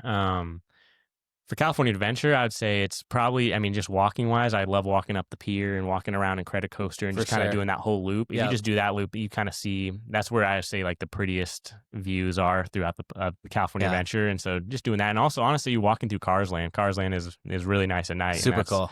Even though there's only 2 or 3 rides there, and you can just walking through is kind of just a good time. And what site do you think takes your girlfriend's breath away the most? Like in Disney or California Adventure? Like when you guys are just cruising around, is there a certain spot where she's just like, oh my God, this is like just a really cool spot? Like her. Disneyland is probably hard not to say Main Street. That's Yeah. kind of just like the main one. And then California Adventure, either Cars Land, or probably, the same thing around that pier, just because you see the Ferris wheel with the lights as well. You see Incredicoaster going by. But yeah, I think those are 2 kind of the most romantic spots as well. Do you agree with that? She probably won't. Like for you, what's your spot? You said Because we have Taylor here, Kyle's girlfriend. She's been listening in. I would say Autopia during the fireworks was probably wow. we just saw it recently for the first time, and that Oh, yeah, that's right. and That then was brand new. on Big Thunder Mountain during the sunset, Mm. looking up at the rocks. Okay, so it was, I wasn't doing it on a ride, so it was a Yeah. little different. But yeah, fair enough. So Yeah, hey, you got this inside information. You didn't know yeah, about this. Now I know where to take her. So now when you guys go next time, what else? It's right. takes you around as yeah. well. That's for date night in general. Go on the train with your girlfriend. That's one of my questions. That's there. also a good spot. If you're I gonna feel make like out. the train is so. No, but I feel like the train is underrated. Yeah, very underrated. Right, because we just kind of dismiss it like, oh, it's just Yeah, like it's just the train, but right. no, that's something that I'll go to the park just thinking about going on the train at night, and just that's kind of like the perfect kind of hangout vibe. You tour the whole park, you get some backstage views a little bit, but yeah, so that's a good one as well. And if you're not in the know, the train circles all the way around the park, Yeah. and there's no big lines typically to get on the Right. train, and you can stay out on as long as you want because it Whole just time. continuously goes around and around. So if you want to relax on that thing Yep. for an hour, knock yourself out. Yeah, multiple pickup spots. So yeah, there's really no super long line. And you yeah. can use it to get from one side of the park to Yes. the other. Oh, you can Exactly. use it, Mike. You What should. about the monorail? Is that like that's I is that a think, thing or not anymore? no, It's I kinda think that's like, a thing. I mean, obviously, it's really nice being able to kind of get yourself from if you're walking in from downtown Disney and need to get into Disney, you pass by a big portion of line, and you obviously scan in right there, so there's no line to get in. right. And then once you're on the monorail, you're headed to the park, and then leaving the park as well is really nice. Save some steps after a long day. But I honestly, it also again has such good views that if you wanted to do a round trip, people do it. People will get on it from inside the park, take it outside the park, and bring it right back in, and then get off, and you kind of get to see a lot of cool stuff. And it takes you through Disney and California Adventure. So you're on your date night, right? And now we're getting towards the parade, fireworks times. What is the most romantic, just cool spot to hang with your chick and watch a fireworks show or the Yeah, so there's Fantasmic? Fantasia, What's too. the But that's not a one show. over at California? What's World of that one? Color? So, it's getting to that time where you have to make a decision. Hey, am I going to go see the fireworks and am I going to go see World of Color? In your opinion, like what is the best spot if you're on a date night? We'll say other than just best spot, what's nice is you can do World of Color and then still make it to the fireworks. And then also you can actually see a good view from the fireworks from California Adventure over right by, so from the walkway from in between Rapids and Soarin', where there's like this little plane kind of just positioned not to the left of Soarin' if you're facing it, right there's this perfect little gap that goes right through the trees and has no obstruction. You see the Dude, whole that's the fireworks pro tip, show. Mike. So Pro you go tip. there, It's a or good one. the other pro tip was actually watching the fireworks from Star Wars Land, which they Disney themselves kind of caught on to. So now they've started to kind of try to make it one of their own viewing areas, and they'll also try to do a Star Wars show there too. But yeah, so you can see really good fireworks from there. You see good fireworks from California Adventure. Even just in between both parks in that kind of dead zone they have when you're transferring, you can see the whole thing from there, and you get to kind of see the front of Disneyland, so it makes it a little special. But yeah, I would say I prefer watching those shows from the non-main viewing areas. And so, yeah, you can kind of find little pockets where you get the same view. I of agree. it. That's so cool. If you can Yeah. find that spot, you're not Yeah. just like a sardine packed in there. Exactly. Yeah, and the way I found it is just kind of while trying to walk to do something else, not seeing the show, and I go, oh my gosh, why is no one standing here watching the show? It's perfect, and there's nobody here. And so, yeah, there's a lot of spots to watch it where you don't have to be with everybody. So when I was talking to my wife and son that we were going to do a podcast about Disneyland, and part of the thing was going to be talking about date night, I said, oh, well, dude, when I was a kid, Matterhorn was the date night ride. Oh, really? Yeah, because Oh, apparently it's changed. yeah, I know but- what you're talking about. The cars on the Matterhorn used to be like one bench. And so Mhm. like typically the guy would sit down Yep. on this long bench and then the girl would sit in front of him and then lean back against Yeah, it was him. lap sitting, yeah. Right. Yeah, Yeah. yeah. And so there was like, often you're like, junior high or early high school is like That's a big deal. the first time you were touching this other person, Yeah. right? Yeah. On a ride. And it was like, Absolutely. it was a thing. Yeah. Like it was totally a 100%. thing. No, I totally forgot about that. And then he's like, no, what are you talking about? And he Googled it and he showed me the new cars and it's like individual seats. Yeah, And I it's was just like, seats were on us. Disney ripped everybody off Yep. from this experience. Yeah. Talk about an overwhelming aha moment. Like Oh, yeah. Yeah. So the teenager, young teen, or middle school, yeah, that's a big deal. it was the best. And Yep. now, they've completely robbed the teens from this well, experience. I think because even if you weren't with your group, if you were solo riding it, or depending on how the numbers work, you could have a stranger sitting in Right. your lap. That's a good Right. point. And so they were like, all right, we could probably stop that. But it wasn't yeah, worth it. no. The Yeah. trade-off wasn't I don't know. worth it I in my think opinion. I think we got to keep it. So what's the one hack every couple should make to get the most out of their Disney experience On date night? on date night? On day night, so, it's you and one other person, I would say. I mean, if you have two, that's fine. If it's you and two chicks, I guess. Well, then it kind of takes this away. But, there's the Buddy Pass and the Roo Pass. So we got the Buddy Pass at California Adventure for the Monsters, Inc. ride, and then the Roo Pass at Disneyland for the Winnie the Pooh ride. It's basically they're looking for parties of two. And so you walk up to the cast member that's standing at the entrance, ask them if they're, obviously be polite, ask if they're offering them at that moment, which 9 times out of 10 they are. They'll hand you this little slip and you get to walk through the exit and you stand there in your own little line that sometimes has nobody else. And then you'll kind of skip almost everybody. You could be the very next car needs 2 people because the back rows only fit 2.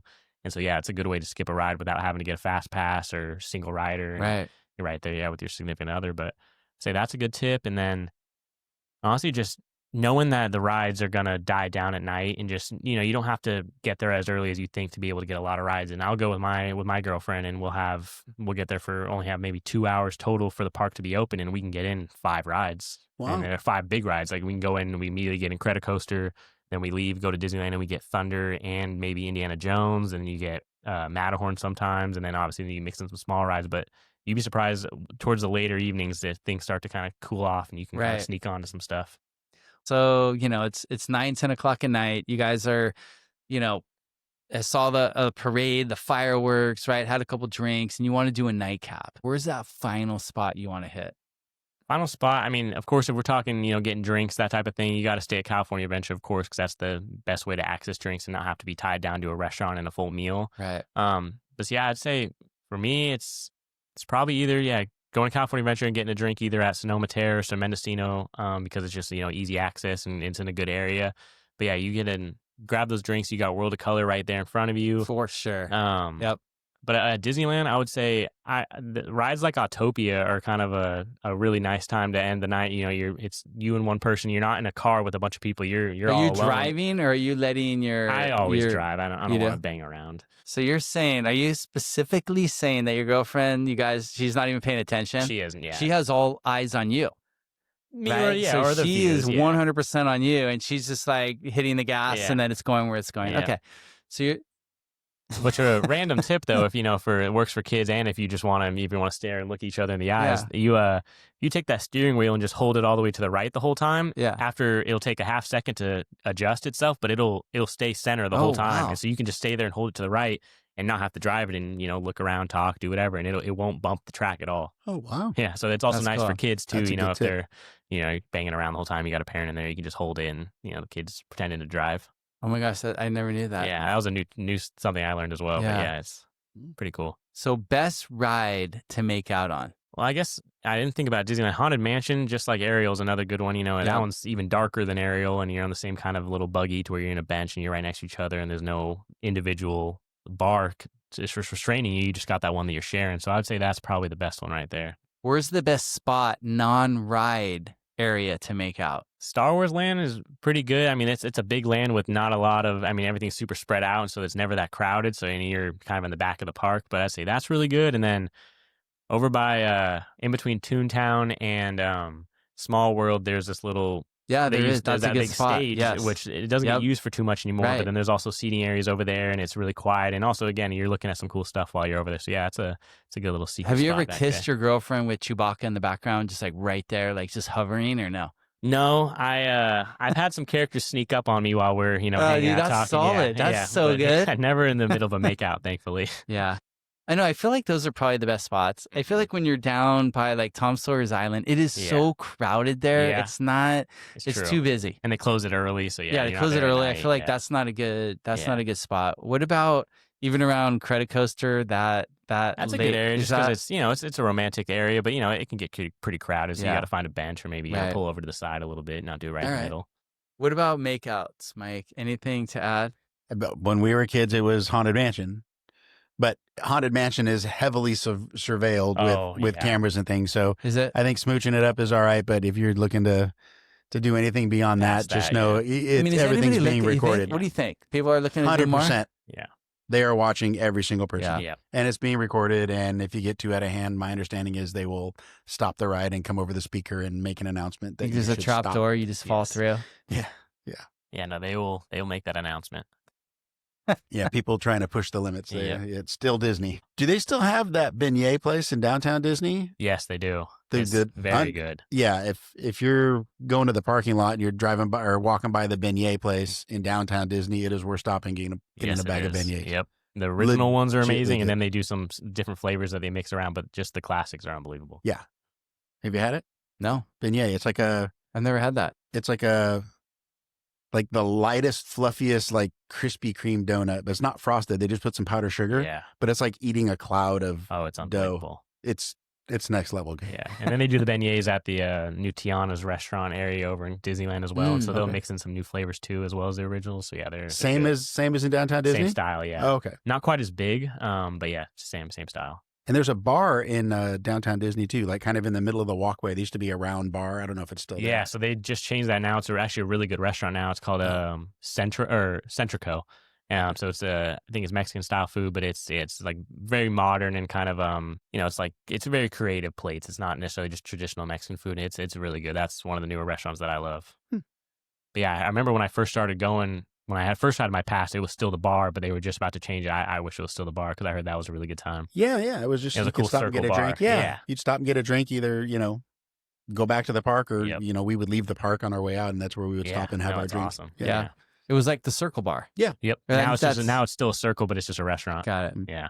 And they have a bar at the restaurant, so I guess if you want to just walk up and hit the bar, you could do that still. But Sure. yeah, We haven't talked about it. I think Tiki Room is probably an underrated stop on date night. it is. Yeah, that totally is. Yes, You- it is. You're right. That's a great call, Mike. And that one they've apparently kind of changed some things too. So maybe Oh. they PC'd it or something. But yeah, it was down for a little bit in the past few months. It's back again now. But yeah, it's another good spot to hang out. Yeah. You get just the sit Dole and Whip watch while the you're show. going in. Yeah. Yeah. You get a nice snack on the Yep, way it's in. awesome. And yeah. Yeah, I They're think real cool Disney, there. it's such a good date night Yeah. spot. It really is. When are you going with your wife? Yeah. Not soon enough. All right, so we'll take a break and then we'll come back and we'll do the hot seat and then we'll do repeat visitors. So this is our hot seat Disneyland edition. We have our friend Kyle here. We have Mr. Mike Dan here. So, favorite ride of all time at Disney? Of all time, One ride, you can only do one ride the last time you're ever going to go. Indiana Jones. For me, it's probably Pirates. I Pirates of mean, the Caribbean. I'm going Pirates too. Yeah. I'm going Pirates too. As a child, interesting was the submarines. Oh, damn. We haven't old touched on the subs. submarines. Did Like, you as ever a did you child- ever do the subs? I never did it as Or were you Nemo? I did it once to turn Nemo, and honestly, Yeah, you got I robbed. got You got a robbed. bad rap. It was so bad. I heard that they had people swimming around in the water. I heard that you were actually looking out of the porthole as They opposed to did. now these. No, it's just right. a screen. You were looking Oh, is out it the just a porthole. screen? Screen. Oh no, yeah, it was legit a porthole with Yeah. like little cardboard like fish on a string, like And they you know. did. They had people. Yeah. Remember, Mike? Yeah, they had the mermaids. people in there. Yeah. They had mermaids. Yeah, that was my sister's dream job, was being one of those mermaids that sits on the Mm. rock and just waves. Was that the first time you think you fell in love? No, I literally thought I was in a submarine though. Like it would go No, down that'd and be the awesome. bubbles, they would like put bubbles up so it looked like you were actually like going. They did it really well. Okay, so I think we're all going to say the exact same answer on this. If you could have one snack at Disneyland, this is by all the little carts, right? Mhm. If you could get one item at any of these carts, what are you getting? And like the only item you can ever get? Or Yes. I'm going to do the popcorn. Oh, you're going popcorn. Yeah. Okay. Wow. Mhm. All right, Mike. No, you first. So I'm going to go churro. I know this is so cliche. This is so cliche. And what's funny is my brother and I, one time we were there, I'm probably 12. It's funny how you only remember, the older you get, you only remember certain things. Yeah. But I'm probably 12. My brother's 8 or 9. We wanted the churro. My mom said, no, you're not getting it. We didn't get it, right? So again, that's just been a story in our Yeah. family. But yeah, I would say the churro. Dude, I like the turkey leg. All right. Hey, That that's turkey solid. leg is good. And they do different flavors now as well. Oh, see, They have a lemon pepper. They have Oh. buffalo. They do some different stuff. dude, so just the smoked turkey The leg smoked was. turkey leg my was wife said bomb. always gets as a that. kid, it was my Yeah. favorite thing in Yeah. the Oh, world. yeah, yeah. That's all I ever wanted to eat. Dude, the other one that's amazing is the pickle. We Legit. could do a million. That's what she says on the pickle. But I feel like, yeah, you're right. They're all pretty good. No, but the churro is a great choice. That was one that it took me a while to kind of appreciate. And once I had it, I was like, it's probably one of the better churros that you can get. And looking at some of the different Instagram pages, I guess there's all different They flavors do and some types of different flavors. churros. They have which some really good ones. I didn't know. Best place to watch the fireworks. I know you had mentioned a couple different spots, Yeah. but for you, if you could have access to anywhere on the property, both properties, where are you going to watch the fireworks? If I had any choice, I would say, I mean, it's hard not to say in front of the castle because it's kind of tough to get and Yep. you have to really wait to see it from there. So, Right. yeah, I'd probably say in front of the castle. I agree. I feel like that's the spot, just with everything Yeah, going it's on. traditional. You got everything there. Supposedly, it was on the train platform right by the main entrance because Oh, you're elevated, A lot and of it people was do that still. and it was a great So you can vantage skin point. out. And you just have a great view of everything, and then when it's over, you turn around, you're right at the entrance. That and actually you're might be gone. a better choice then. Yeah. Yeah, I have seen people starting to line up and do that more so when I walk in, and yeah, it's probably the best view because you get the whole main street, you get the castle, You get the and you're castle in the back. elevated. The gates throw up. What is the first ride you're going to? Probably go either. I mean, I keep saying, but I'll probably go straight to Indiana Jones, or I might even go to Peter Pan. I like the Indy. I feel like Yeah. I would go to Indy because that's such a great ride and that Mhm. line gets so long. It does. What about you? Oh, having not been in forever, I would probably go to the Star Wars Rise Against the. Yeah, that's Yeah. the way to go if you want to go Yeah. on that ride. That's what you got to do. Yeah. But even same with Peter Pan, you if you don't get on that early on, you're gonna wait 30 minutes plus for a kid ride. Sure. So what is your favorite Disney character to meet in the park? My favorite to meet in the park is probably Sully from Monsters Inc. Mm. I've met him a few times, and he doesn't come out too often. And it's only in California Adventure, but he's Do you give him a pretty big funny. bear hug? Or The biggest hug in the world, and he's got these unbelievable arms that he does. And he's, they let you do that? yeah, Really? Yeah, he wrapped me and my sister in a hug that Wow. it was insane. Yeah. That's awesome. Yeah. I So- heard the Queen from Snow White is pretty Oh, yeah. awesome too, Yep. because no Like no so mask. like just, Yeah. Oh yeah. No And mask. just It's a real very person. stoic, very like No, She's no. sassy. Yeah, she's Yeah. like Mm. you know Her you're and beneath me. Gaston are. That's what I was gonna that's the say, most- dude. I think if you Gaston play is those so- characters, yes, you have so much right. talent. You're a So true good. actor. We've watched so many YouTube videos of Gaston He's in the awesome. park. So good. He is awesome. Like so Yeah. good. And it's almost, I feel like, and obviously I go up pretty often. Every time I see him, it's really the same guy almost every time, if maybe one other guy. So, I mean, Where is it's he a tough usually thing to hanging play. out? he goes over kind of towards Fantasyland. He'll be walking around, but also the main spot I see him is right in front of if you're looking at the castle off to the right, there's this kind of little bridge that goes by Snow White's wishing well. Mm-hmm. And I've seen him hanging out there, and he'll come and like photobomb people and kind of come mess with people. Yeah, he kind of stays in that little area, kind Yeah. of in front of the castle a little bit and right behind it. That was another one I've seen 150 times. You probably have too. Beauty and the Beast. I love that Yeah. character. So good. All right. Disneyland in the summer or Disneyland in the winter? Winter. Why? Why winter? The decorations they put up for the holidays just makes it even more special. And then Right. obviously, the weather side of it. I do like walking around Disney when it's a little cold and you kind of bundle up. That's also nice for a date night, Yep. That's probably, if you're going on a date night and you can pick the time of year, I would say go during the holidays. Dude, And that's a great it gets call. darker earlier too, Yeah, so you get exactly. more of the lights. Yep, exactly. And they start pushing that fake snow these Oh, days. that's Yeah, the best. Really cool. On Main Yeah, Street. we Yeah. got one of those. We That's got one of kinda those. cool. Yeah. So what's the worst park mistake you've made? Been a couple. So I've showed up now because you have the reservation situation. We've showed up before, not had a reservation. So we go to scan in and they're like, you didn't It book was today. SOL. Or even going when it's, you don't know what time the park closes. Like sometimes, it could be, sometimes Disneyland closes at 10 to 11, Mm. depending on the time of the year, what they're going on. Or when they have special ticketed events, that's the worst because you show up and you realize, oh, the California Adventure is going to close at 8. Right. Or and they're kicking you out. Dude, we've So, totally done that. Yeah, I've We done have that probably. It's more than once. I've Yeah, done we it get there at plenty of 7 times. and we're like, oh, shoot. Yeah. So what's the most overrated ride at Disney? Most overrated ride at Disney. I mean, to me, it's Rise of the Resistance, but it's probably Millennium Falcon. That one I think is. That's the one that I thought of first, yeah, right? I it's, feel it's, like especially because it's a brand new land, Right. and there's only 2 rides in that whole land, even though it's a massive area. It's just I just wish they would have maybe done something maybe a little faster or something. So what's the most underrated ride, in your opinion? Underrated ride for me. I mean, I would either say the swings, but that's probably not a good for Goofy most Sky people. School? Goofy Sky I School's mean, up there. Mike, can you believe this guy's saying this? No, This is hard to even listen to. I like Winnie the Pooh a lot too. But yeah, I say the swings are because I don't think anybody thinks about the swings at all, and those probably has to be the most underrated. 'Cause What's the longest wait time you've ever that had I've to ever go to? waited Yeah. in? I mean, I will hate to say I'm pretty stuck up when it comes to waiting on rides.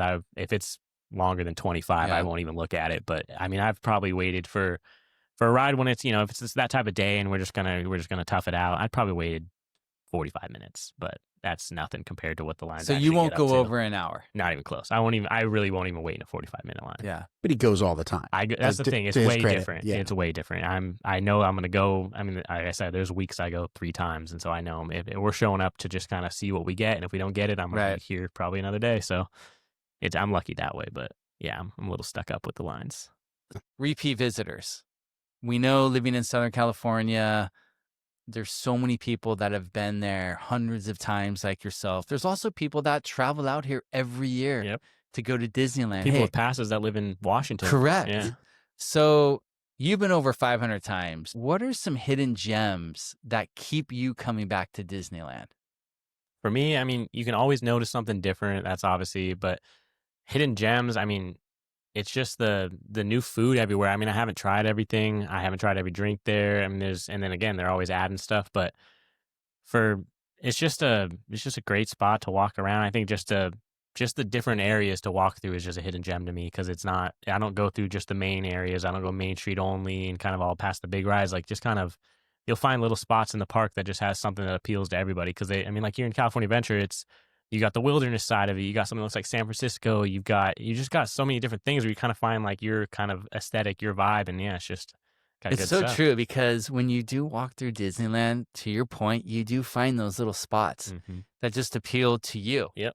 Right. And you kind of take a moment like, oh, this is really cool. Whether it's, I want to hang out by the Jungle Cruise, Tiki Room, or maybe I'm a fucking Star Wars geek, right? I want to hang out over there or whatever it is. Right. And I always find when I'm there's just so many cool I spots. actually thought of another one. The Off the Page is over at California Adventure. They have Where's that? so it's right on it's right when you walk in, the Mhm. first left that you can make going towards that where that fake wall is. So Yep. it's kind of like it's like the Hollywood area almost. You walk down there, it'll be off to the right. It's a pretty big building. Go in there, it's super cool, nice spot to hang out when it's hot, like AC and everything. And then there's seating areas, and they're playing these kind of very cool montage like videos of different Disney movies, and they're playing the song along with it. And it's kind of like the main songs from these spot, but it goes from things as old as Tarzan to things as new as like Frozen and Soul and those new rides. So it's really cool sitting in there and just taking that all in. But then they also have the Animation Academy in there, which, I mean, I'm in no way, shape, or form an artist, but it's just a really cool spot. You get to go in there, and it's the people that you work with that do the drawing with you are really nice and awesome. You're in kind of like a theater type setting, and you're sitting there, and they teach you how to draw these characters in the sketch way. And so that's something I remember as a kid always going to, and I always tried to get my sister to do it, and she finally did, and realized, oh, this is awesome, and we'll do it every time we go if we can. Oh, that's they cool. do different characters, and you can see when you walk in, there's a board that tells you what time they are, so if you need to come back. But it's just a really cool, and you get kind of a free souvenir as well, because you get to take that paper home when you're done. And Dude, yeah, I so never it's even knew that existed. No. that place is Ever. awesome, especially for repeat visitors. It's a good spot. So I think a big thing when you go a lot is you do start to realize all the different food and beer and wine festivals and events that they have. For you, right? Again, someone that's been there a lot, and if I want to go back, what is the best time for you? The best time on those food events, it'd be during the spring when they do Food and Wine Festival, and then right after, I think it's either around late January or early February where they do the Lunar New Year. And so those actually run back to back. And so those have the best food, best drinks, best decorations, and they essentially do throughout the main drag and most walkways of California Adventure. They have Right. it's like food trucks. And they have different options, and it's only drinks at some places, or food and drinks. But and even for each food and wine festival, they do different stuff each year, or they bring back the favorites. But it's unbelievable. It's like going to kind of like a street fair almost inside of Disney. Dude, it's so true. Like we try to go on a lot of those. Mhm. And to Kyle's point, when you walk in California Adventure, it really is just lined Yep. with so many different options. And I think a lot of people don't think of Disney as being that, right? They just think it's just kind of these bland, like, microwaved chicken nuggets, nuggets. Yep. and And like everyone some thinks about the crappy price burger. of it too, and Right. and of course, if you're talking about popcorn and water and the simple stuff like that, yeah, it's an expensive water bottle. The popcorn's a little pricey for what you would get maybe if you just made popcorn at home, but for if you're getting the good food at Disneyland, you're paying the same thing you would really anywhere else, and they give you different options and everything. So it's not, and it's all pretty recent. So people who are used to Disney the way it used to be, where it's kind of, it's just like, it's theme park food. It's really not that anymore. And it's not just California Adventure. They do as well. They make an effort over at Disneyland, but mainly at California Adventure, they have, you can get food just as good as you'd get at a restaurant around town. And the price is pretty much the same. So how do you decide what to eat when you go? A big thing is you can, ahead of time, they give you kind of the layout of the new stuff either on the app, or there's plenty of influencers these days that are putting on Instagram and talking about it. But main thing, they give you the kind of a layout each time there's a new event. They'll send out notifications or send it through the app, and you can see the entire menu, see where it's at, where it's located, how much it'll be, the portion size and everything. So yeah, if you just take a look, the app really does show you everything these days. And of course, it's all digital now. But yeah, so if you just take a look at that, you'll find out some new stuff. And when you go with your girlfriend, is she pretty picky on what to eat, or is she pretty No, she's pretty chill and adventurous. Yeah, pretty open? She'll eat most stuff. All right, that's good to know. All right, so one of the things we wanted to ask you, if you've been there a lot, are there any insider traditions or collectible items you'd recommend for repeat visitors? Collectible items. I mean, like I said, with Animation Academy, you can kind of make your own souvenir there with your drawing. But they really are pushing like a big deal with merch these days, and so they do new stuff constantly. The quality is kind of picked back up to where it used to be. I feel like, I mean, there's the kind of the bland T-shirts and whatever and something like that. But if you check out the stores, especially the stores within the parks, but not just the big store at Downtown Disney, which is World of Disney, that the little shops and the kind of little boutiques that they have throughout the parks, they'll have kind of more specific things to your characters or that land, and they won't have it in the main park. And yeah, so there's a lot of good stuff and a lot of cool collectibles, whether it's pins or keychains, and then there's the pin trading that you can do. So if you even have a pin, you can go up to a cast member who has pins, or there's pin boards that they have, and they'll trade anyone that you want. And so is there like a holy grail of like pins that is out there? Just again, there's not like what one is there pin, what are some of like those, oh my gosh, if you see one of those, all the ones that they made back in the day, they have back in the day, it's vintage, but they have like, what is that, pins, like the 60s, 50s, or 80s? So for those that don't know, thank you. I would say we're talking like 90s to early 2000s, which it's not that long ago, but yeah, they have people who come to Disney just to trade pins, and they set up, and they even give them a spot to set up. Oh wow! And so there's some guy who wears a full vest that's covered in pins, and you'll see things. I mean, they're very intricate and they're detailed and really high quality pins that people are doing, and so you can kind of find the old ones through that. And if you go get one, like a newer one in the park, they're just as tradable with the old ones. And so people, you can kind of, if you want to go that route, you can do the pins. And they do some free giveaways here and there, but yeah, it's all just up what you like. Is there? So the pins. Yeah. So you're not trading with other people per se. You're trading with cast members or people, workers and people. So with the cast members, they actually, and I hate to out them for it, but they have to say yes to whatever you want to trade them. Right. And so as long as you are trading with them, if you see a pin that they have that you like, you give them any pin and it'll be a trade. But then also with the people, there's no rule like that. So they're quite stingy, and you have to, give them something they want. But yeah, they want something of like, hey, value for value, exactly. Right? They're not gonna... But there's some people that are, they're a little meaner about it and a little strict. And then there's the ones who, they'll give you 2 pins for one, or they want to, give you a good value, and they're trading with a kid. Whereas, there's some that take it a little bit seriously. But yeah, so you can kind of do either one. But if you get a pin, you get one pin, you can kind of start to turn it into more and get your collection. And so I actually, for a while, was doing that with my sister and kind of got a lot of pins going in it. That's what I was going to ask you. Is there something that you collect Disney? Yeah, definitely it's the pins. Yeah, I collect that the most. And then just in merchandise in general, like I would look at, you can go on eBay or other like third-party sites to get used stuff. I was getting kind of vintage Disney stuff for a while. That was kind of my big thing. But yeah, pins would be kind of the main one that's accessible for most people that I'm big into.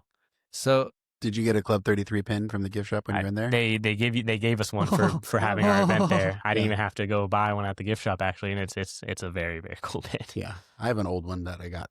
Yeah, it's unbelievable. So if we walked into your pad, would we know that you're a Disney regular? Like, do you have a lot of... I don't have a lot, but you would know. I mean, I have a little rug in my room that's a Mickey rug, and it's a newer one that they were selling, and it's pretty cool. And then I have, my whiteboard has a pin board on it that has all my pins. And then you would be disgusted if you saw the amount of T-shirts that I have that are Disney. Has your girlfriend ever said anything about that, or is she pretty cool with that? No, I've started to kind of get her into it enough to where she think her internal dialogue is saying something different? Yeah, no, I think she definitely is judging me a bit.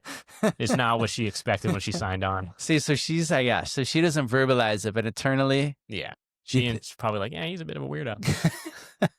I have a friend. Friend of a friend or a friend? No, a friend. All right.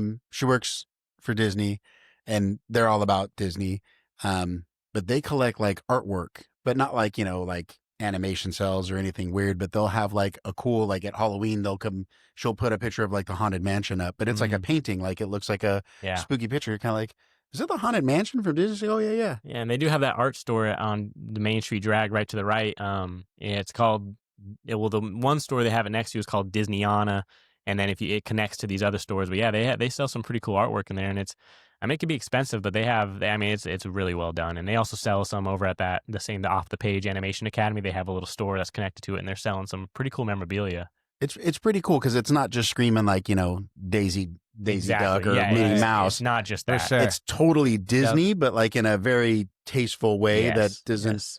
I think come the off as one cartoon. thing I would want, if you could say you could go in the park and have anything, is the tunnels Yes. as you go, those posters. Yes. And I don't know, can you get those anywhere? But to I- me, I would have this in Yeah. really, Yeah. they are that. They're cool. Every time I walk through there, it's just like instantly like, okay, here we go. We're Yeah, at Disney. they have the different land ones, the different Yes. rides. Yeah, those are Right. unbelievable, and they kind of have that old school look to them. Yeah. I think there is a little bit like they do sell some of those in a way, maybe not the exact ones, but they have kind of their different versions they'll sell to you. And then, there's always plenty of people doing them like kind of on their own that they're selling off on different sites. And then the same at the Philhar Magic, the same thing that you're saying, they have these posters along the wall that every single time I see them, I want it so bad. Right. And it could be like themed like Genie or Hades from Hercules. So they do some cool, like there's old school stuff around that kind of is more from my childhood that I would love to have it in my house. So do you get into like all of the like the hidden Mickey challenge or like all of the things that kind of have, there's like these fads that have kind of come and Right. gone, where if you're getting into Disney and you're like, okay, I've done all the rides, I've done all this, I've tried the food, like you could go and spend a day just finding all the hidden Mickeys. Yep. Absolutely. I have not fully dived into doing the hidden Mickey specifically. I love when I find one and see one, but there's some that are so much harder to actually notice and find. So you would have to kind of But that's a real thing. It's a real thing, and I can totally understand that because you're getting to walk through the park still, but you're really now really looking at stuff. So you're going to notice even more things other than just the hidden Mickeys that are cool to you. So it's kind of a cool way to, make you like really engaged and kind of present in what you're looking at.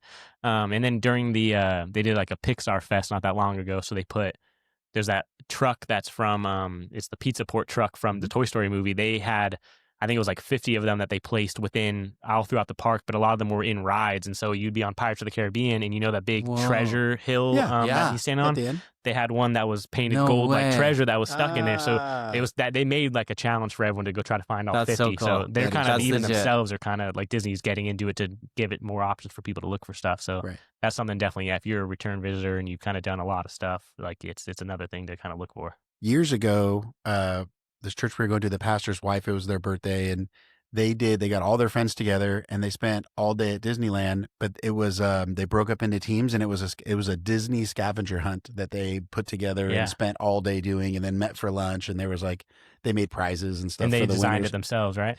Yeah, but now I'm sure this no, is people still do that though. There's a Oh, lot yeah. of people who like they'll have groups kind of figure that out, and then I think there's that Disney tries to every once in a while put their own. But yeah, doing like your own scavenger hunt and kind of setting up with a big group is still a big thing that people yeah. do. So if you're going a lot, like Yeah. you would have obviously an advantage over Mark and I because you can picture a lot of things that we Yeah. would not know. Right. But I mean, again, if you're going all the time and you want to spice things up, Yep. like I'm sure Dude, you that's could, awesome, Mike. you Yeah. could look online and there's probably, Yeah. people have put together scavenger hunts that they're sharing. So Yeah, that's actually a good way to do it. Yeah, you look online, they probably have them ready for you to go, and For there's sure. some pretty niche stuff that they're having you look for as opposed to just, the typical. yeah, I'm sure it's probably super basic all the way to like Yeah. crazy difficult for the Yep. for the hardcore folks. Yeah, and they're like the little hints they give you are probably, makes it tough to where you have to, it's not just like, oh, in this land you're looking for this. It's Right. like you got to figure out what land it would be in kind of based on the hints. So yeah, that's something I actually probably should get more into.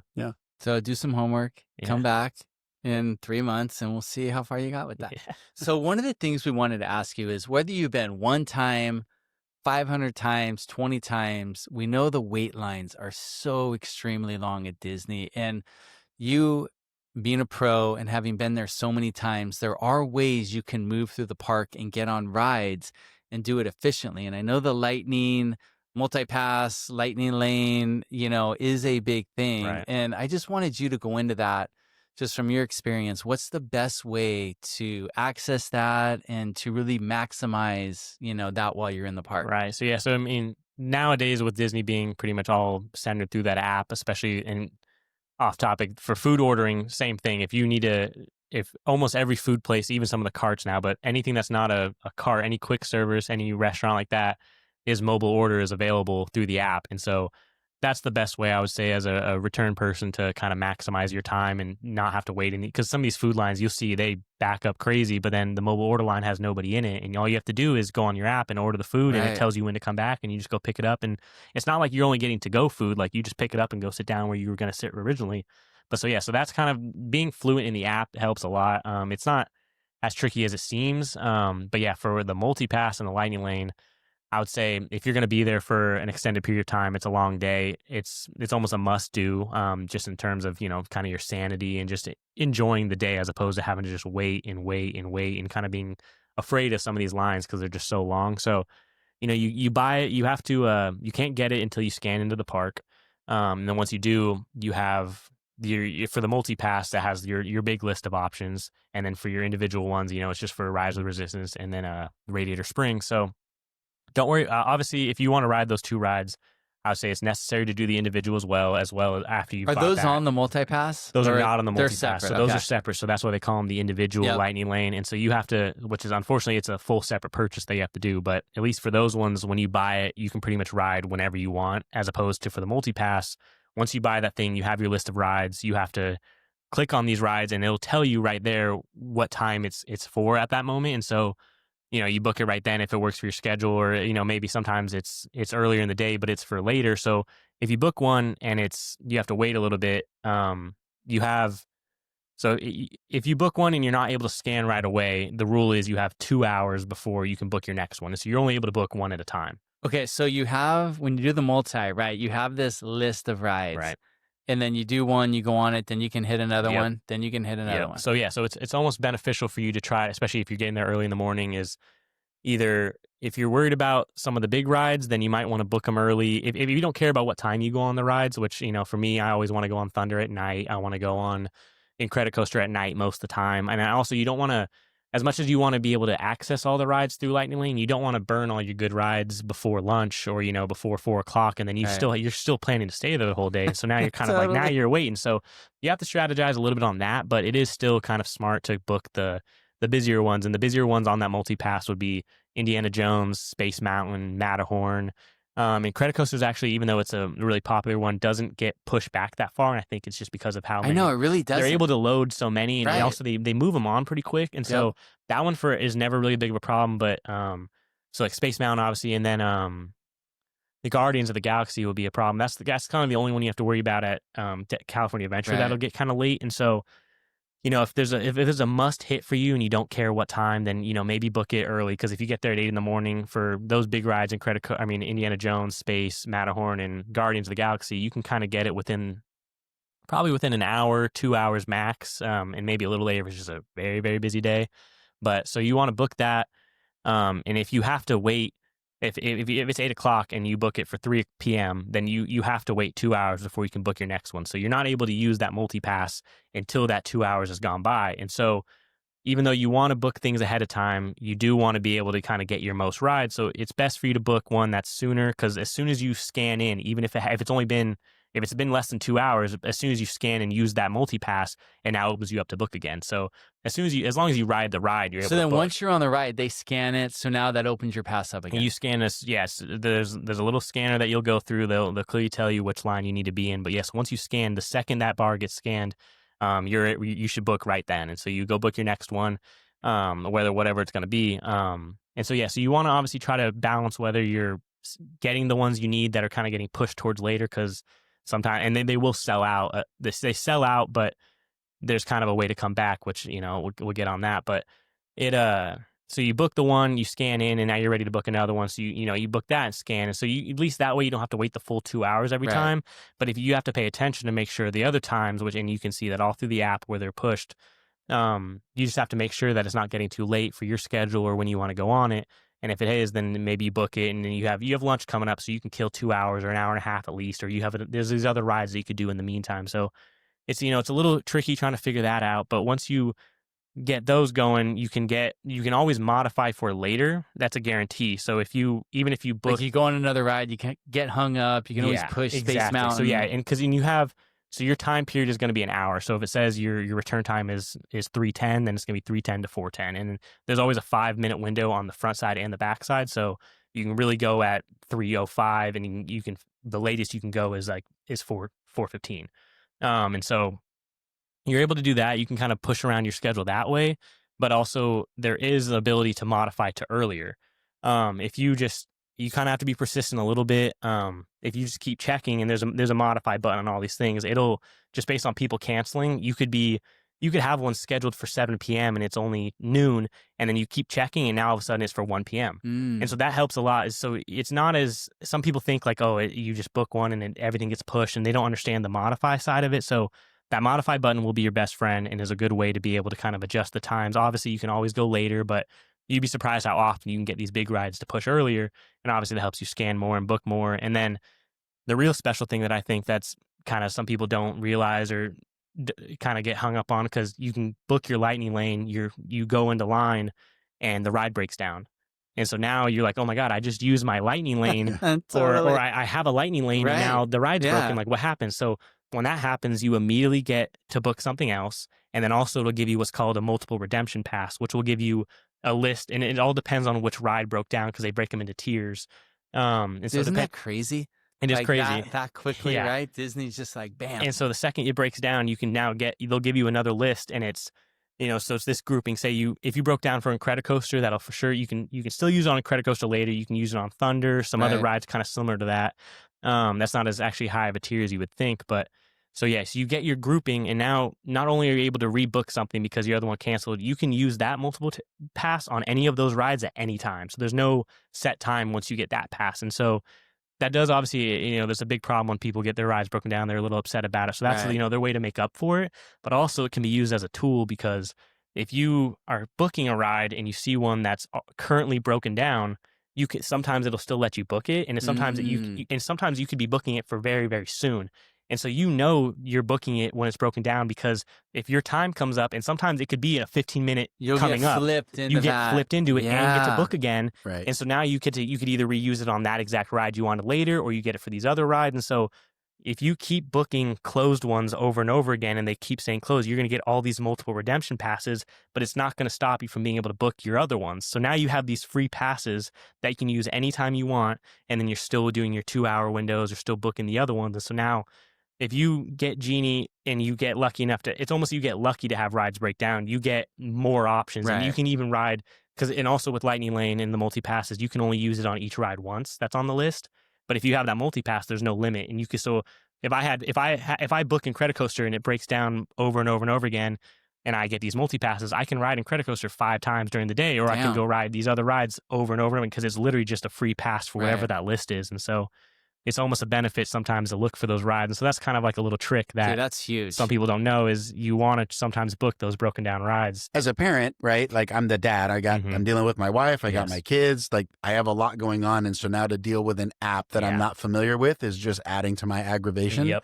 So really probably spend the 20 minutes ahead of time, watch some YouTube tutorials on the app, get familiar with it. Yeah, and if save you're going yourself. to Disney, you have to have that app. You have to have the app. Don't even walk in the park without that app. Yeah, because it does everything in terms of ordering food, knowing where to go. We use knowing that all what the food. time, yes. It's all through the app these days. But yeah, so that the Lightning Lane someone, does get Mike, pretty that walks confusing. in without the app? I haven't been there in 20 years. It's a newer man. thing. 20 years? Really? Maybe. It's newer. Well, So my yeah. kids are little. Maybe 10 or 12 Yeah, years. don't say 20 years. Yeah, You should be 10 or 12 embarrassed. years. If you live 15 minutes away from Disneyland, you haven't been there in 20 years. It's probably That been 10 or is- 12 years. You know what you should do? I should go to Disneyland. Yeah.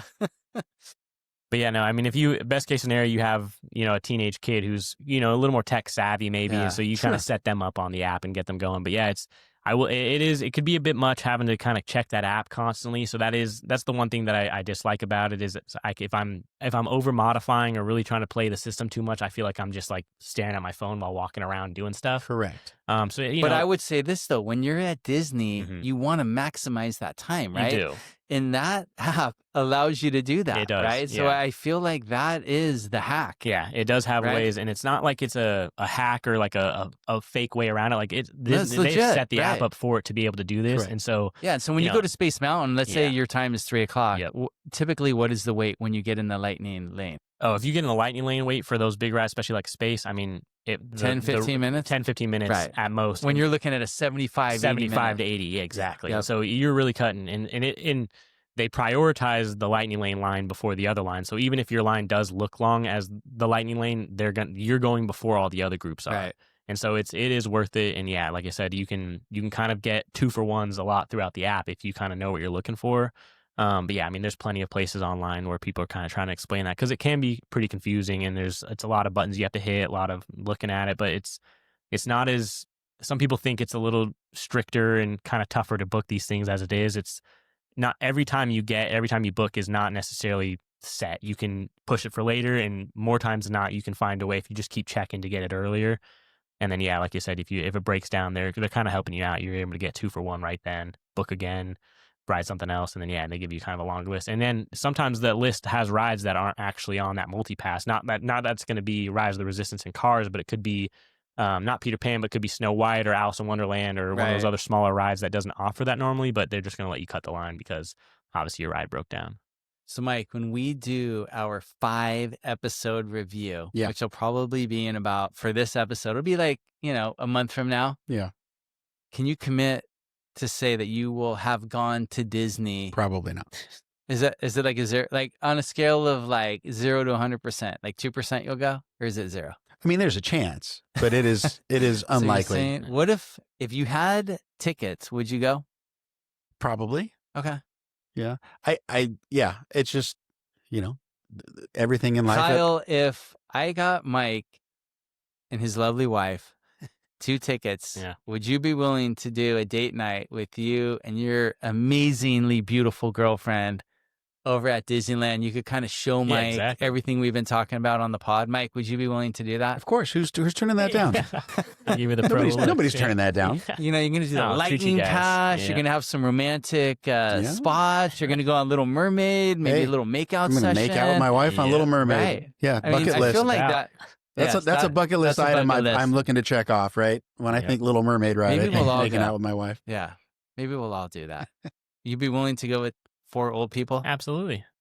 All right. So I think we've hit everything, right? I just want to end on, I think a lot of people, because we love beer, right? And I think beer is a part of our podcast, and we try to highlight a beer every time, and we're going to expand what we do with that. And I don't think most people realize just the amazing options that are at Disneyland. So, I went online and Bayside Brews, right? Check this out. They have Harland, Brewery X, Golden Road, and Carl Strauss. And I go there a lot. Right? That's over in California Adventure, right? It's right kind of as you're doing, it's in between like Goofy and Incredicoaster. Yep. You're right under the swings. Right under the swings. So that's a great spot, right? Mendocino Terrace. You know what's funny about that? All the beers on tap are like 9 to 10%. Have you noticed that? Really? Okay, so yeah, I don't know why. I'm like, maybe people just want to get like the quick buzz when they go there, but every beer. Wow. They don't have a lager. Wow. Now, next to it, there's a little spot. So, you have the restaurant. Yep. So if we're looking at it, left side, beers on tap, all 9-10%. On the right side, they have like Blue Moon. Yeah. So you more commercially available. Yeah. And they're from a bottle too. They're from a bottle, right? Oh, but the on tap ones. So Lamplight Lounge, I feel like might be the coolest spot just to go. I want to have a drink, hang out. Where's that? That's a California Adventure, and it's it used to be, for people who know, it was where Ariel's Grotto used to be, but it's right across from the Ariel ride, and it's right as you're starting to walk up the pier. It'll be right there to your right. Okay. Yep. Yeah, and right now they have Gamecraft, Smog City, Mother Earth, which is the glass you're drinking out of, right? And Crown and Hops, that's another local. So again, I think we have such a bad impression of Disney, of it's just kind of this generic blah food. It's kind of just whatever. But to your point, which you've been saying all night, is they do have amazing options. Yeah. And I think the food scene is a huge part of, especially if we go on date night or we go as adults, that's a big part of our experience. Yep. Right. And just there's the fact that they have 10 or 12 different craft beers in California Adventure is super, super cool. Didn't we say they had Green Cheek? They got Green Cheek. That's at the, so this is for Where's Magic Key holders at the Magic Key Terrace. So that's like an exclusive dining area for Magic Key holders only. Same thing. You can either do a walk up or get a reservation ahead of time. But yeah, so it's like a very cool view. It's elevated up. It's tucked away. So you would never see it or know where it is. Where is it located? So it's actually it's above those Mendocino and Sonoma Terrace in that restaurant. It's right above the restaurant. It's on the second floor. And so it's got a open viewing area to where you can see all of Paradise Pier and the the That's credit cool. coaster and all that. So at nighttime during sunset, it's a great place to grab a drink if you got a pass. So Magic Key, I'm thinking like Legend of Zelda. Like I had to play like 89 hours to get the Magic Key. Right. How am I getting the Magic Key to get into the? So that's what they call the pass holders now is Magic Key. Oh gosh, So, yeah, so it's any annual pass you have, holder. yeah, to be an annual pass holder, they call it Gotcha. the Magic Key Terrace. Huh. But yeah, so it's if you're a pass holder of any level, you can go in there. That's and kind they of got- cool. That's a cool perk. Yeah, that very they're- cool that perk they're for pass doing. holders. Yep. Huh. Love that they have local, like really local craft Yeah, breweries. right. And they on- switch them out. They're adding new places. I mean, they even have. I mean, it's so geared towards the eating and drinking situation that even at the popcorn carts now they sell beer out of cans. Oh wow. Like they've got pizza port at some places. They've got so they Right, like how It's- sick is yeah, that? Like anywhere you again, go, you it's can grab a just- drink it's there. wild. and you So- walk around with it. So, supposedly the story that I heard was the reason that Club 33 is called 33 Mhm. is because that was the address of that particular spot in the park.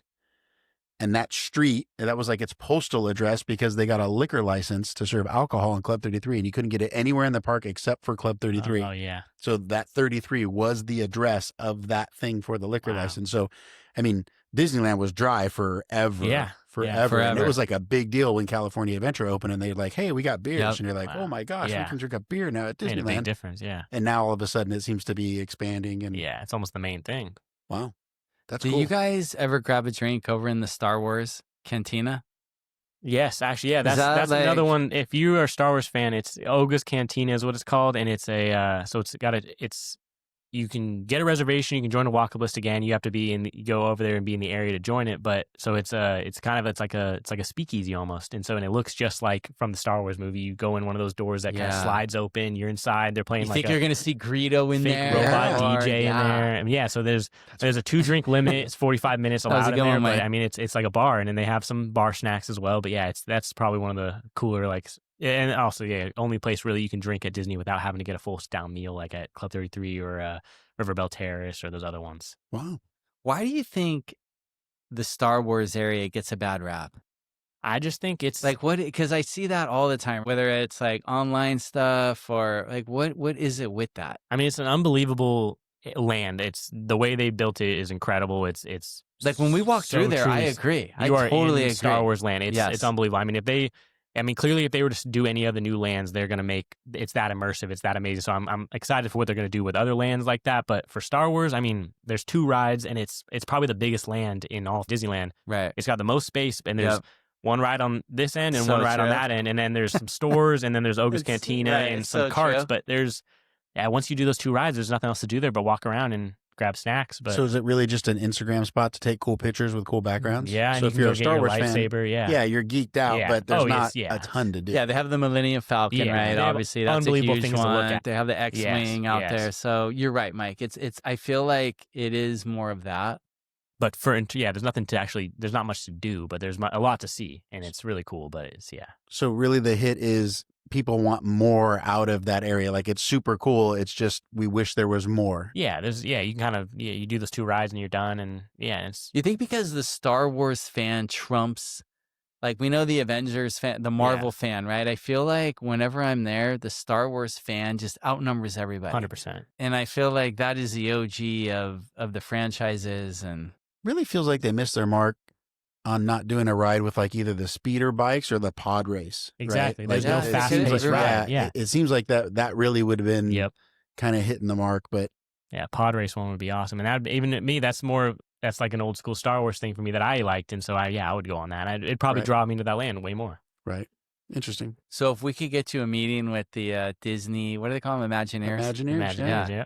You'd pitch that? I think you and Mike go in and pitch that. So why is Star Tours always down? You feel that way? I always feel that way. And just doing some research for tonight's episode, that kept coming up in a Yeah. lot of things. And I do feel that way. Like whenever we walk by, it's like always down. It's either empty or it's either down or it's got like So you think it's super just- short wait. You, but you think it's time It's has just old. passed? Yeah. I think it has. It's all because I was like, what, 35 years ago it came out. When and it it's was old, new, yeah. it was like the best premiere, greatest ride ever. Yeah. Like that was like the 3-hour wait. It like, was. Oh yeah. And as a kid, like when I went on it as a kid, I was like, oh my yeah, gosh. you're in Star Wars at that It point. was the best. So now it's kind of stuck over there, and you have yeah, Star it's away from Wars, Star Wars land. right? You have that on the So you other. got to close that down. And then right around the corner was Captain EO when we were Yes. kids, Michael Jackson 3D Mhm. movie. I And then remember that that turned movie. into Honey, I Shrunk the Kids. Yep. Right. What is it now? What is it now? No movies in there. Nothing. So Yeah, that's just you a closed, You dormant. walk right by the where it was, and it's just kind of blacked out glass that going in. And then there was a point there was an arcade over there, Yeah. and Yep. they don't have any of that.